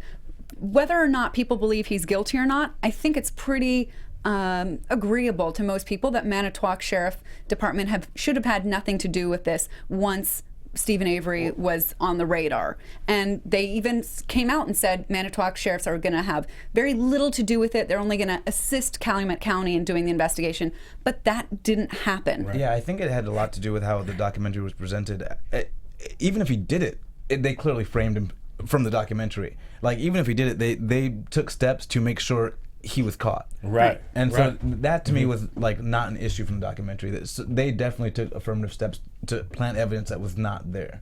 And so that I have no doubt based on what I saw. Yeah. And I think a couple questions we got on Twitter were questions that are beyond our being able to answer. We're here to explain the law. I'm not here to explain how those keys got there. You know, like there's a lot of unanswered questions But here. it is incredibly suspicious that the key was found, like on the 7th search when only Lanker Colborn was there and their babysitter sheriff from Calumet County was and not why there. there's some of her bones were, you know, In the miles backyard, away. You know, so and the internet did a little sleuthing after this, and they found that key.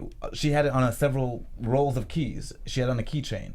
And they're saying, why was it now found As a single key. As a single Yeah. key, right there. Interesting. A Yeah. lot of really great questions raised, and I think that this makes it very obvious that whenever there's a conflict of interest, that police department, that agency should not be involved in the investigation, and anything that is discovered by that agency should be tossed as, you know, fruit of a poisonous tree, so to Right. speak. And they were fully involved from the get-go.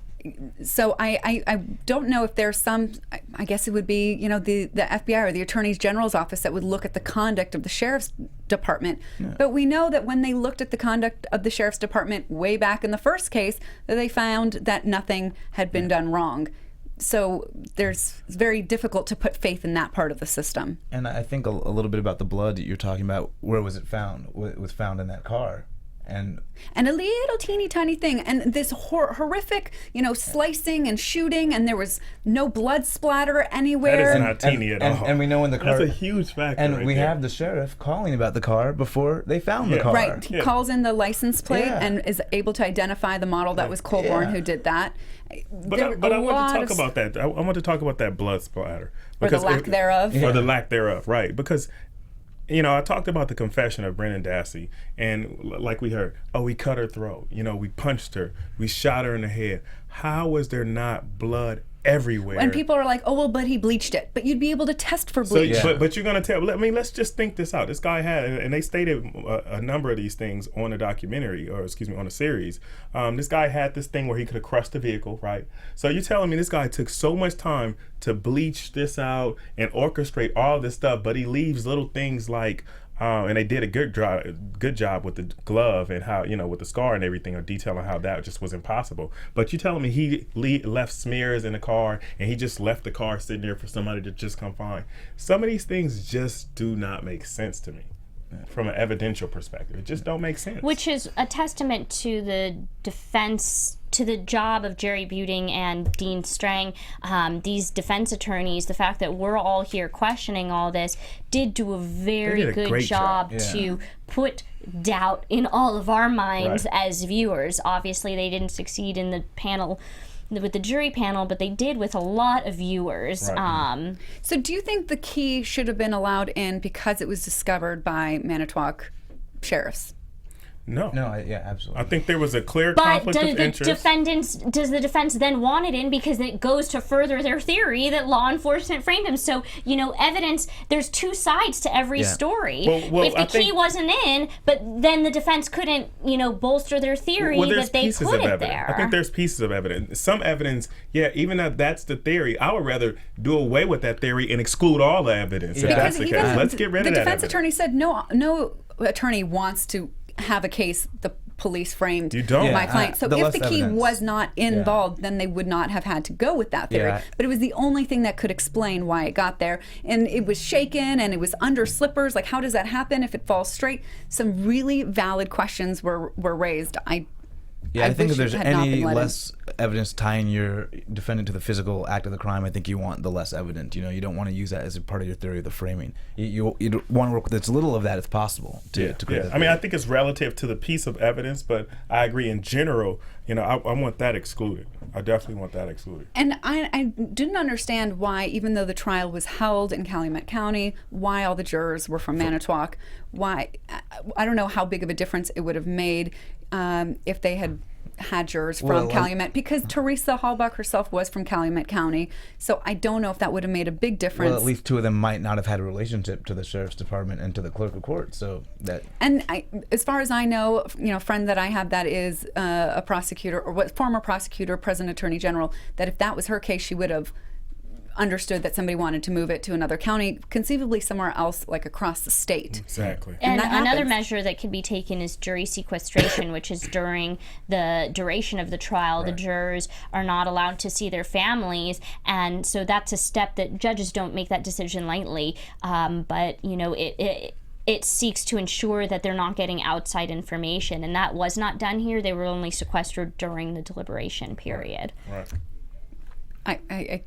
I think that should have been. I agree. Done. I agree. I mean, especially when you see the prosecutors going on record, or excuse me, not on record, but in the media, making all of these statements, revealing all kind of information and facts about the case and the matter. It's just they continue. Yeah. To paint Speaking this of picture. attorney ethics, Mari's going to intro that one as well, because I think that goes segues nicely into that conversation. And I think we've talked several times already in this show about Ken Kratz's press conference that he gave after Brendan Dassey's confession, where he basically repeats the confession word for word in every brutal and graphic detail, and almost in his face, my husband kept saying, something's weird with this guy. He's like taking joy in this or Yes, something. I Like He really was. something's off with this really guy. was. Yeah. You know, besides that he's sexting, you know, his Domestic victims. violence victims. Yeah. But I do want to explain another thing.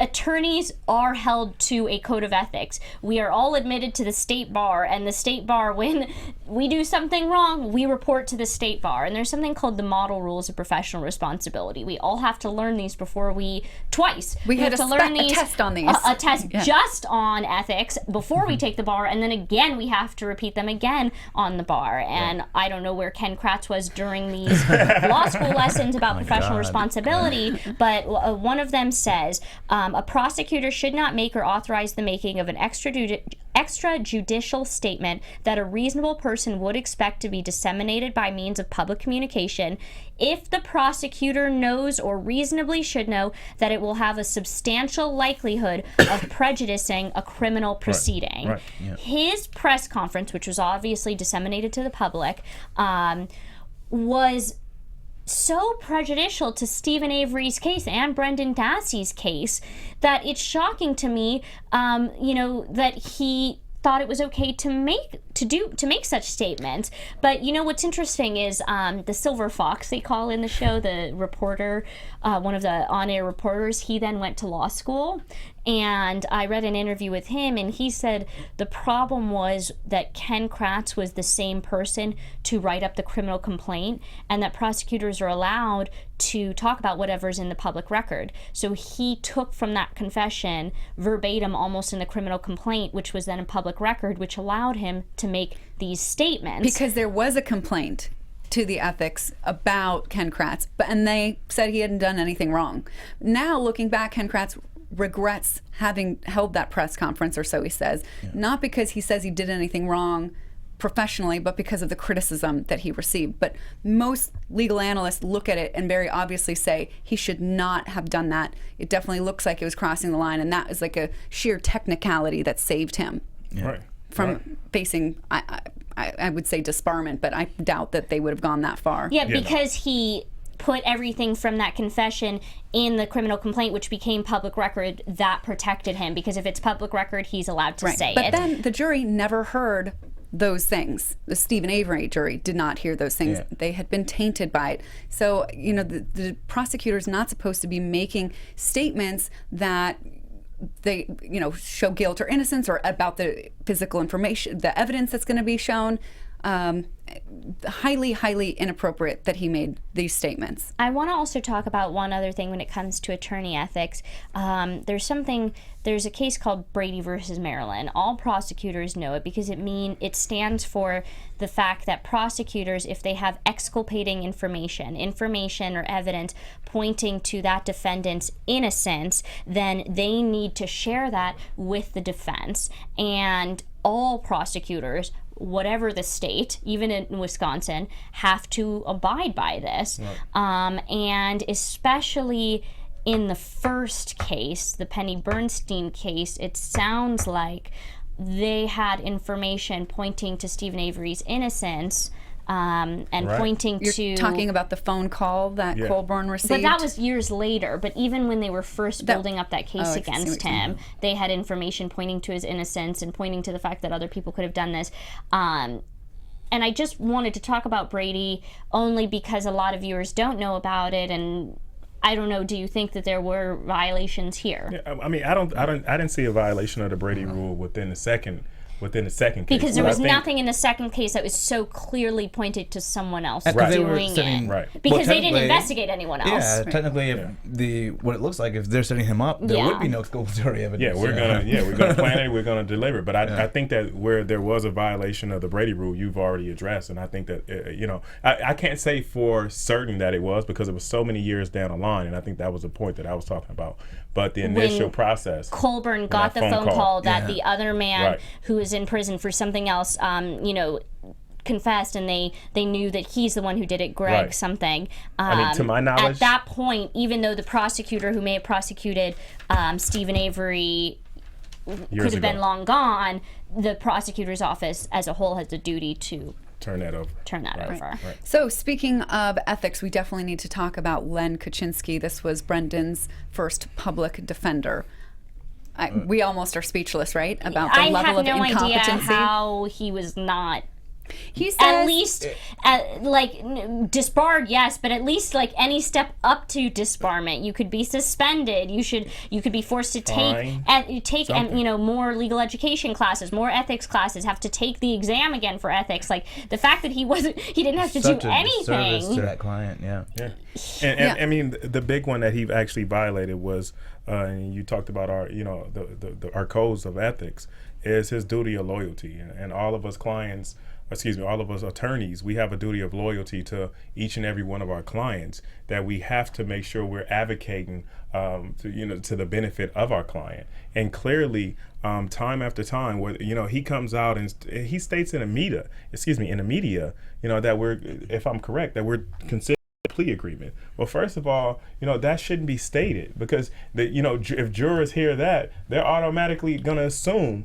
Guilt. Listen, even though we understand, that a plea does not necessarily mean that you're guilty. You might just be you might just be going with your odds in that situation. But a jury or somebody who's a potential juror, when they hear that, they're automatically, like you stated, are going to think guilt. And I think that was the first mishap that he had. Not to mention, everything else that continued to happen throughout the course. I don't understand why hire this investigator to Investigator clearly had it out for the Avery family, and that investigator his actions are completely shocking to me, even almost more so than that defense attorney. So I don't understand why the defense attorney hired him to do this. We're supposed to hire him to do a polygraph. Well, I think what a lot of people don't realize is that as attorneys, prosecutors, defense, we're all friends. You kind of work with each other in a long time in a small community. Even if in a big city, you have a small community of attorneys you work with. So you do know everyone.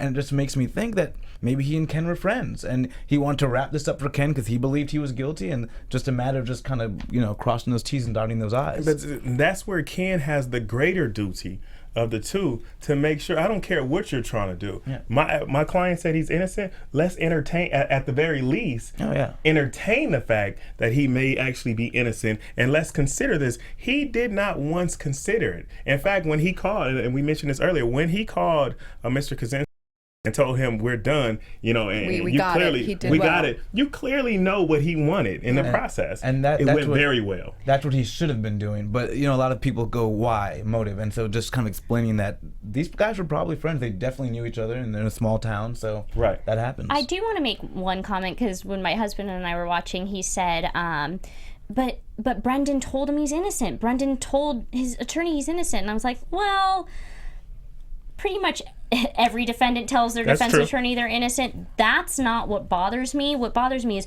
it doesn't matter what Brendan told him. He has a job, and his job is to advocate for his client and advocate for his defense. So it doesn't matter to me that Brendan told him he was innocent. That wasn't so shocking to me. What mattered to me was that he, talked in the public about the plea bargain. He was pushing the plea bargain so much. He hired this investigator to get another damning confession out of his client. He wasn't wasn't present when investigators questioned him. Interrogated. All of that is wrong to me. But I just want to clear up because, you know, Brendan telling him I'm innocent doesn't bother me as much. Yeah. That's fair. Although it was interesting that he partook in the series. He was interviewed, and you know, I think he was clueless as to how he was going to be portrayed. And I do. The only reason I would feel bad for the guy is because I do hear that there were like death threats against him since this show came out. Because and now And nobody deserves that. he's come out to say that he would have recused himself before the trial, anyways. For what?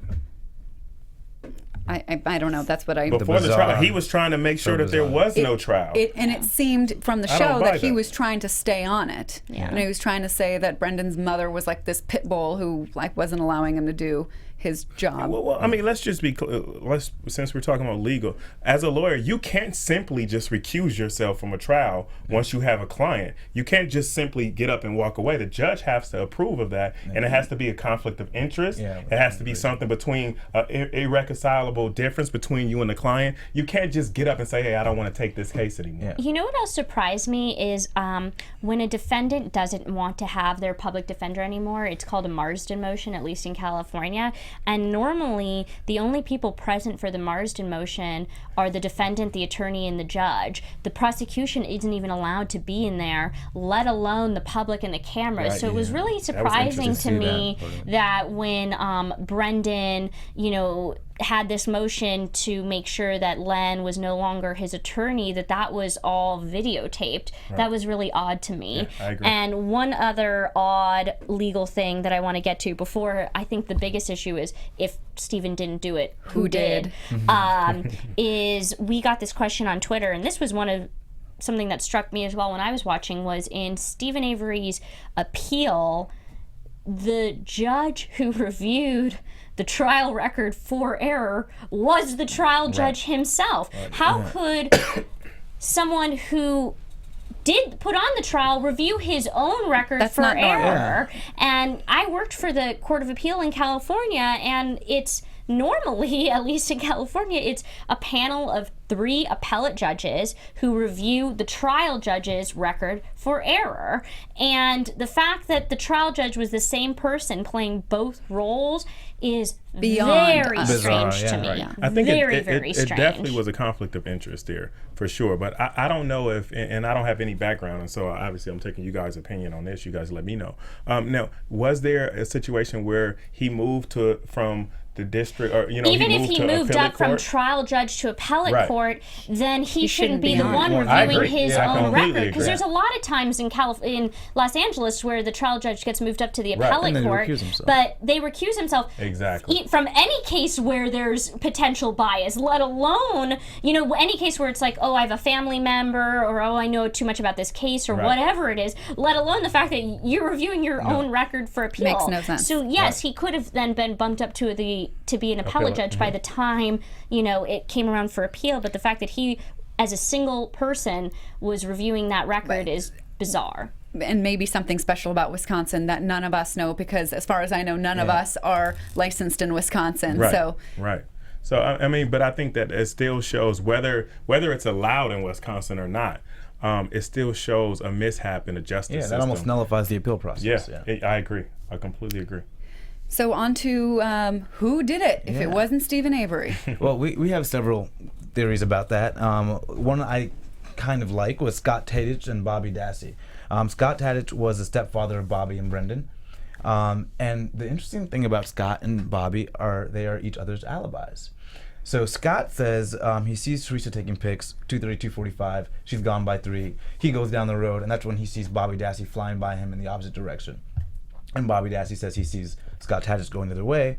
However, we have a school bus driver that says she saw Teresa taking pictures around 3:30 p.m. Another thing, Scott Tadich claimed those fires by the burn barrel were 3 feet high, and now he claims they're 10 feet high. Yeah. And people are saying that when Scott was questioned, he was very nervous. He tried to sell a .22 caliber rifle after Halbach's disappearance. And Bobby Dassey had back scratches, but he attributed that to a puppy. Right. And it was Barb's van. So Barb is dating Scott Tadich, or is the wife of Scott Tadich. and it was Barb's van that they were trying to sell. So Scott knew that Steve was calling Auto Trader to take pictures of the van, and he knew that it was going to be Teresa Halbach because she was the only one that took pictures when Auto Trader came by. So he had that kind of knowledge.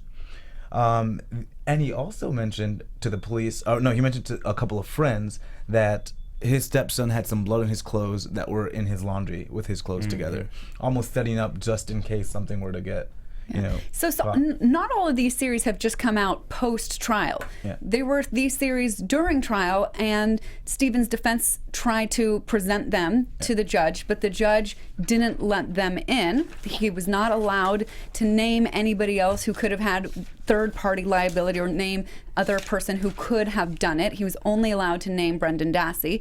And there's a test in Wisconsin about whether a defense can present an alternative name. So the test under Wisconsin law is when a defendant seeks to present evidence that a third party committed the crime for which the defendant is being tried, the defendant must show a legitimate tendency that the third party committed the crime. In other words, that the third party had motive, opportunity, and a direct connection to the case. Yeah. And this isn't unique to Wisconsin law.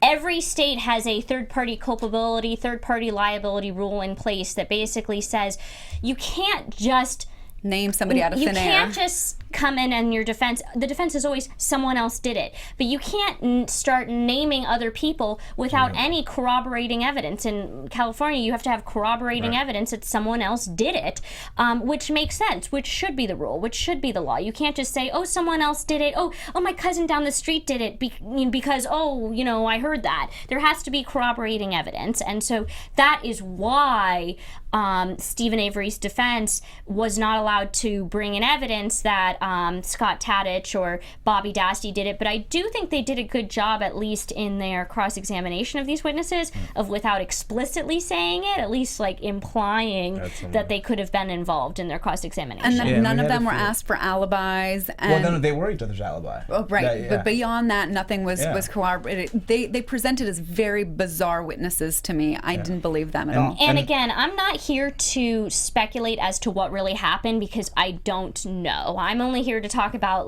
what legally they could and couldn't do. And I think it was the right call to not bring in evidence that all these other people did it unless they had clear evidence of motive, opportunity, and a direct connection. But it's a little tough because the police did not investigate it. So how would they have presented that? It's kind of a... And that's another alternative theory. We had another guy there's someone referred to as a German.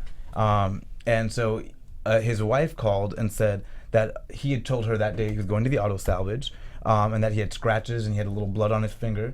And later on, he's arrested for disorderly conduct. And when she tells this to the police, they say, sorry, we already have our guy. And so even though she's giving them evidence of possibly leading to someone else who's got the scratches, who's got everything consistent with the crime, they've turned a blind eye. Yeah. And another one we have is Teresa's ex-boyfriend, Ryan Hieges.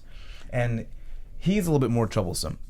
On the 31st, he says he dropped something off to her. He can't identify what time of day it was. Not even if it was daylight or dark. Yeah, that's odd. Cannot. He then says, because now we know that her voicemail had been accessed, and it was by him. And he says he guessed the username and the password, and that's how he got it. Of course, people are thinking he might have deleted something. And he was actually allowed on the property to help lead the search for some of these items. Yeah, he led up the search. So he was bypassing the police, barriers. I don't think and they allowed him to. I don't think he went on Steven Avery's property.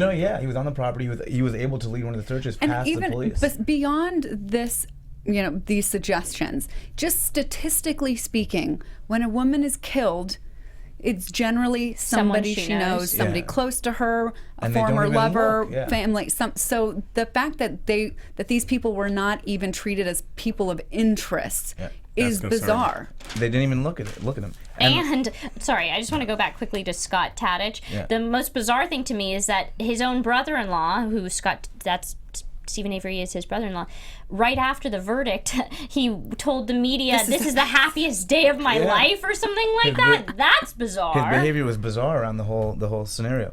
And then we have what I thought was the most interesting theory was Edward Wayne Edwards. Have you guys heard of this guy? I have. So, a serial killer? Yeah, so he's a serial killer. So Teresa Halbach was killed with a bullet to the left temple and to the back of the head. the idea is that that's consistent with him having gotten her to pull over and having shot her with a .22 on the left temple if she's driving, and the back of the head. She's not reported missing for 3 days, so he's got 3 days to do what he wants. And after these 3 days, it's on the 4th day when the Avery family, except for one member, goes and takes a vacation, and that's when they start to find all this stuff on the Avery's property.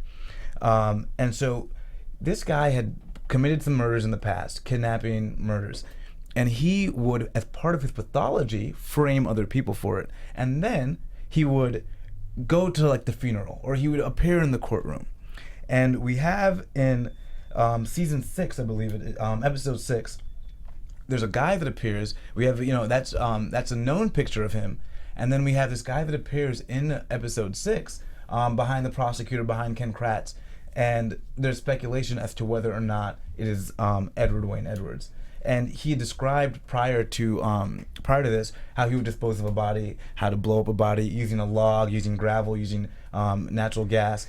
And the belief is that he essentially incinerated Teresa Halbach and removed her remains to Steven Avery's property because Avery at the time was the big draw. He was the big news story. And this is what this guy, his pathology liked being subversive to those news stories.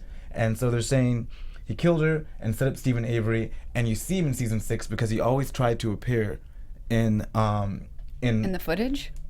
In the footage, they have footage of him at another boy's funeral where they have identified him, and he's at the boy's funeral. And and they're not able to identify him or identify who it is in season 6, and it looks like, and that's him in the background, Edward Wayne Edwards. Interesting.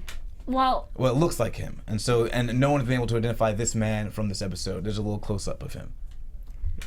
I don't know about him, but I do know that in Steven Avery's appeal, he named 4 people who could have done it, and the 4 people were Scott Tadich, Bobby Dassey, then his brother and his uncle, Earl and Stephen, I believe. Not Stephen, Earl and Chuck. Charles, yes. So... Yeah. I mean, but then that would, from a defense perspective, and obviously different defense attorneys would, some defense attorneys would differ, but it might not be a great strategy, some would say, to just throw the darts across the board at people like that. Sometimes the jury doesn't take well to you just throwing the darts at so many different targets. You're just out there just launching right now. But for me, at least with Edward Wayne Edwards, there was a lot of evidence, and the fact that he shows up in this video at least, but I guess they wouldn't have had that necessarily at the time. But then many of his murders happened on Halloween, and he was also aware of the Avery property, and he knew that they had a bonfire around that time as well. So there's a lot of things that pointed to the fact that this guy could be the guy. So you tell me this guy that was in the background here, is that serial murder? They don't know no that. one can identify him yet. No one knows who that is. They've hit up Manitowoc County to figure out if anyone knows. It's a small town. No one can identify that man.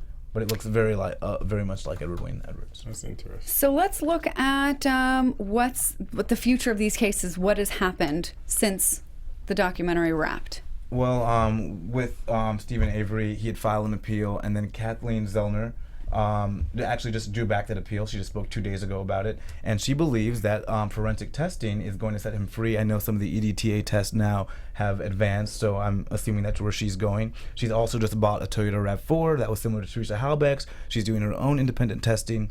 So at the very least, it looks like he's going to get some really competent counsel. She's working with Tricia Bushnell of the Midwest Innocence Project as well. But let's talk about that for a second, because a lot of people are extremely optimistic, and not that you shouldn't be, but a lot of people are optimistic about Steven Avery getting freed, but the chances of him getting freed are very slim, actually, at this point. Because he's worked his way up through every every appeal in Wisconsin, but now it's going to federal because of constitutional violations. That's Brendan's case is going to federal. Zellner just pulled Steven. He had one appeal that was in, she pulled it. So that appeal's been pulled, and because the defense attorneys at the very end in the last episode have like a roundtable discussion themselves, and they talk about the key to him getting a new trial is if there's some newly discovered evidence. Yeah. So she's trying to get newly discovered evidence in order to get him a new trial, which would be really the only option for him because he has exhausted every level. It went up through the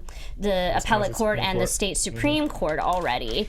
And, you know, a lot of people, after watching the docuseries, petitioned President Obama. I think the number was like 500,000 people had petitioned Barack Obama, which goes to show that as a general public, we don't really know the legal course of appeals. But, you know, this was a state murder, so you know, the president only has pardon abilities over federal crimes. So only the governor does. Governor Scott Walker, and unfortunately, he came out and said not going to do it. So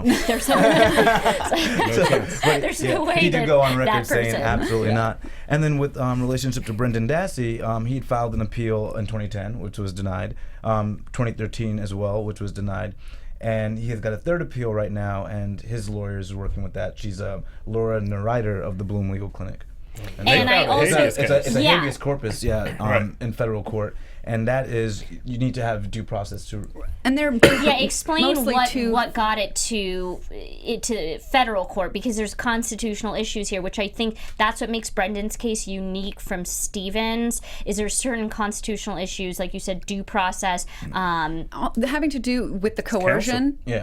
Of the confession, and because you have a right not to incriminate yourself, you know, Fifth Amendment. There's a lot of more constitutional issues, like you mentioned in Brendan's case. And because there's federal constitution issues implicated, then a federal court would get to review it. This is outside of what's going on with the state appellate courts. Yeah, which is any court room proceeding just needs to be outside of Manitowoc County, needs to be, you know, a lot of oversight and just far beyond what's going on over there. So Steven has a very slim chance. Brendan has a, what would you call it? Slightly better, chance, slightly better, but not much, but slightly better. All right, and then, you know, like I mentioned, there's a lot of people that were moved by this and wanted to take action. So the Obama petition, you know, clearly was not the right recourse. What do you suggest to people who are moved by this and want to do something? I think that there's some good news and bad news. The bad news is that there's very little that any individual can do about Steven Avery or Brendan Dassey, but we can influence the judicial system, the whole justice system, by who we vote for, if we show up to vote at all, if we take jury duty seriously or not. And you know, I hate to say that is what, you know, this film is bringing light of, obviously the inadequacies in the justice system, but in terms of what it is set to accomplish and what it can accomplish, it's really about the future. It's really not even about Steven Avery, though obviously the documentary is, but, you know, honestly, unfortunately, unless we revamp the system now, today, which is just not going to happen, Steven Avery is not likely to get out of prison, unfortunately. And it will be just like the first case, where the only thing that got him out of that first case was newly discovered evidence. Technology got him out. That's it. And a lot of people want, you know, this guy to be pardoned. He's unlikely to be pardoned, either one of them. At best, they can get a retrial. Yeah, on the technology, like if a different EDTA test comes out confirming there was it in the blood and it meets standards that would allow that to come into evidence, you know, I do agree with you. I think that the chances are slim to none that Steven Avery will get out. I do think at least he has a good defense attorney behind him. I think what was the saddest but also the most interesting part to me at the end was that Steven has been left because he's exhausted all of his appeals. He doesn't have the right to counsel anymore. And so he's really taken up his case on his own. And the fact that he showed so much initiative, you know, someone who has no idea about the legal system other than having been, you know, a part of it for so long of his life, but no legal training, you know, educating himself, looking through his own files, his own evidence, and writing his own motions, you know, was really remarkable to me. So I think to answer your question, Chelsea, of what we can take away from this is just like the public being educated about the justice system and being more aware so that when they do serve on juries, they're a little more astute as to what goes on, or and I think caring about local elections. A lot of jurisdictions, you know, vote on their, you know, prosecutors and their sheriffs and things of that nature. And I also think what this drove me to do was look up the numbers. And I think that those are really not just interesting, but almost like we got to know these numbers. Like, how many innocent people are in prison? And obviously, nobody knows exactly. But there are estimates of like 2 to 5%, they say, would be a reasonable estimate. And, you know, if only 1% of people in prison are actually innocent, then that means there are 20,000 people currently sitting in prison who should not be here. And then it looks like, you know, the DNA evidence that exonerates people, you know, 52% of the exonerations have been from DNA. So it goes to show that as technology gets better, we're doing a better job. If you look at the trend with exonerations, the numbers have gone up. In 2015, it was 149. 2014, it was 139. And I think it is because we're getting better with technology to be able to set people free. But while that's getting better, what I don't see getting better is the inequitability of what's happening. To me, it's just a very big issue of rich and poor. You know, if Steven Avery had money to start to fight this the minute that rape case came out, or the minute, you know, this started, you'd be looking at very different cases. He used his $400,000 settlement, which was woefully inadequate, but he used all of that money for the best defense team, and I think they did a stellar job, yet it still ended up the way it did. But how can we start to think about getting the system to be more equitable? How does the system use resources that benefit both sides without having to bankrupt either side? Right. And I think those are kind of questions we need to think about going forward, because I agree. These things aren't going to change. I want to end on one encouraging, hopeful note. I do think, as a former journalist, I think it's really interesting to me how powerful media can be, and this is the third show. I'm thinking about Serial, I'm thinking about The Jinx, and I'm thinking about Steven Avery. With Serial, things ended up happening in Adnan Syed's case that would not have happened had it not been for that show. With The Jinx, Robert Durst is now coming to Los Angeles. Today, it was announced that he's going to be, after he pled guilty in his gun case in Louisiana, he's going to make his way to Los Angeles to face a murder trial in Susan Berman's death. Steven Avery, now Kathleen Zellner, one of the women who prides herself on getting wrongfully convicted, getting their convictions overturned. She's been successful 17 times. Yeah, 16, now times. she's taking an interest in his case. So I do think it's really fascinating to me that the media is serving as like the fourth branch of government here, and is really through these documentaries and shows, they're educating the public, and they're also, you know, opening up these cases that have sat, no one cared about for years on end. They're opening up these cases, and they're getting things to happen, and they're making changes. For me, the positive thing is the number of people who've become interested in this case, who've been interested in justice and correcting the justice system. And there are things that we can do, and they're slow. And, you know, yes, we have to look at who's running for different offices and things like that that most of us have not cared about for a long time, and maybe now this is motivation for us to start caring. And just to kind of piggyback everything that you guys have said, obviously, especially the social media, or just, you know, journalists and just the media outlets, but obviously a lot of this has transpired because of the news outlets of social media that has come about, Twitter, Insta, I don't care, whatever it is, however social media has been disseminated is huge. And I think that we just definitely need to keep that pushing. We definitely need to become more active in our engagement with society, not to, you know, diminish any entertainment that's out there, but, you know, we spend a lot of our time looking for stuff that's just funny and just fun, you know, but we're not concerned about our neighbor. We don't know our neighbor. We're not concerned about our community. We're not concerned about what's going on in the courts. And so because of that, a lot of times what we see is injustices will continue to happen until it hits your doorstep. And then when it hits your doorstep, you're turning around looking for somebody else to help you, but you weren't out there advocating when when it was someone else. And so yeah, I think that's important. Yeah, I think it is huge. And I think documentaries like this, to piggyback on that, we need to continue to see these. We need to see this video footage of police, but more importantly, we need to open our eyes as people, I think, and lean toward each other and actually try to become more active and concerned about what's really going on in our communities. Shaka, you got any final thoughts? I mean, this is a tragedy from, you know, top to bottom. but Positive thoughts. but yeah, I'm liking the viewer interaction. I love that viewers are getting out there and they are engaging. You know, they're finding that key and going looking at the picture, because that is what viewers can do. And if he didn't really do it, there probably is some evidence out there that could be newly discovered. So I think engaging with the public, and you mentioned social media, Netflix, this is great, and we live in an age that this kind of media oversight, like us, can too, maybe can be involved in the conversation. Yeah, absolutely, can actually help. So well, I think it's one more question too that probably many of our viewers might want to know is our particular opinion as to whether we think he actually did it or not. I'm not going to comment on it because I'm not going to speculate. Should we? Or? If you'd like to, I mean, I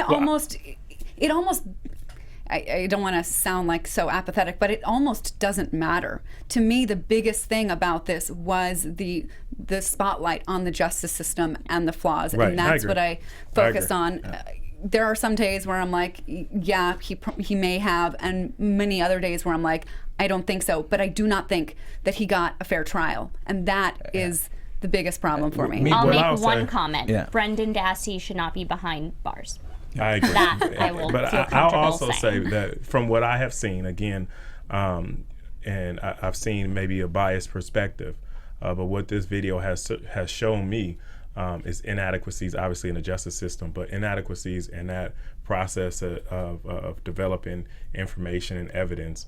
And I don't think personally that Steven Avery is guilty. I'm not going to speak in terms of whether he committed this crime or not.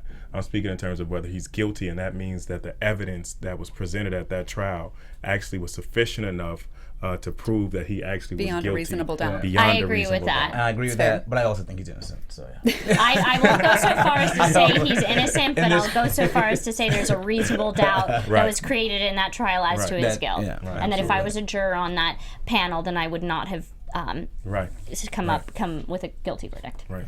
All right, guys, that is it for tonight. Thank you for joining us on this special Making a Murder AfterBuzz show. You can always tweet us your comments. I'm at Chelsea Galicia. Just BJ Abron. At Shaka Strong. At Mari Fagel. I'd love to hear what you have to say. Please comment, like, hopefully, this video. Let us know. What are your thoughts? iTunes. Oh, 5 yes, stars. iTunes. Oh, yes, Yes, please do rate the show. Please. Thank you.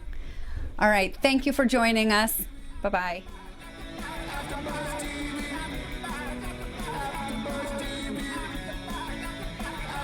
From executive producers Maria Menounos, Kevin Undergaro, Phil Svitek, and the entire AfterBuzz TV staff, we would like to thank you for listening to the AfterBuzz TV network. To watch or listen to other after shows and post comments or questions, be sure to visit AfterBuzzTV.com. I'm Sir Richard Wentworth, and this has been a presentation of AfterBuzz TV. Buzz you later. The views expressed herein are those of the hosts only and do not necessarily reflect the views of AfterBuzz TV or its owners or principals.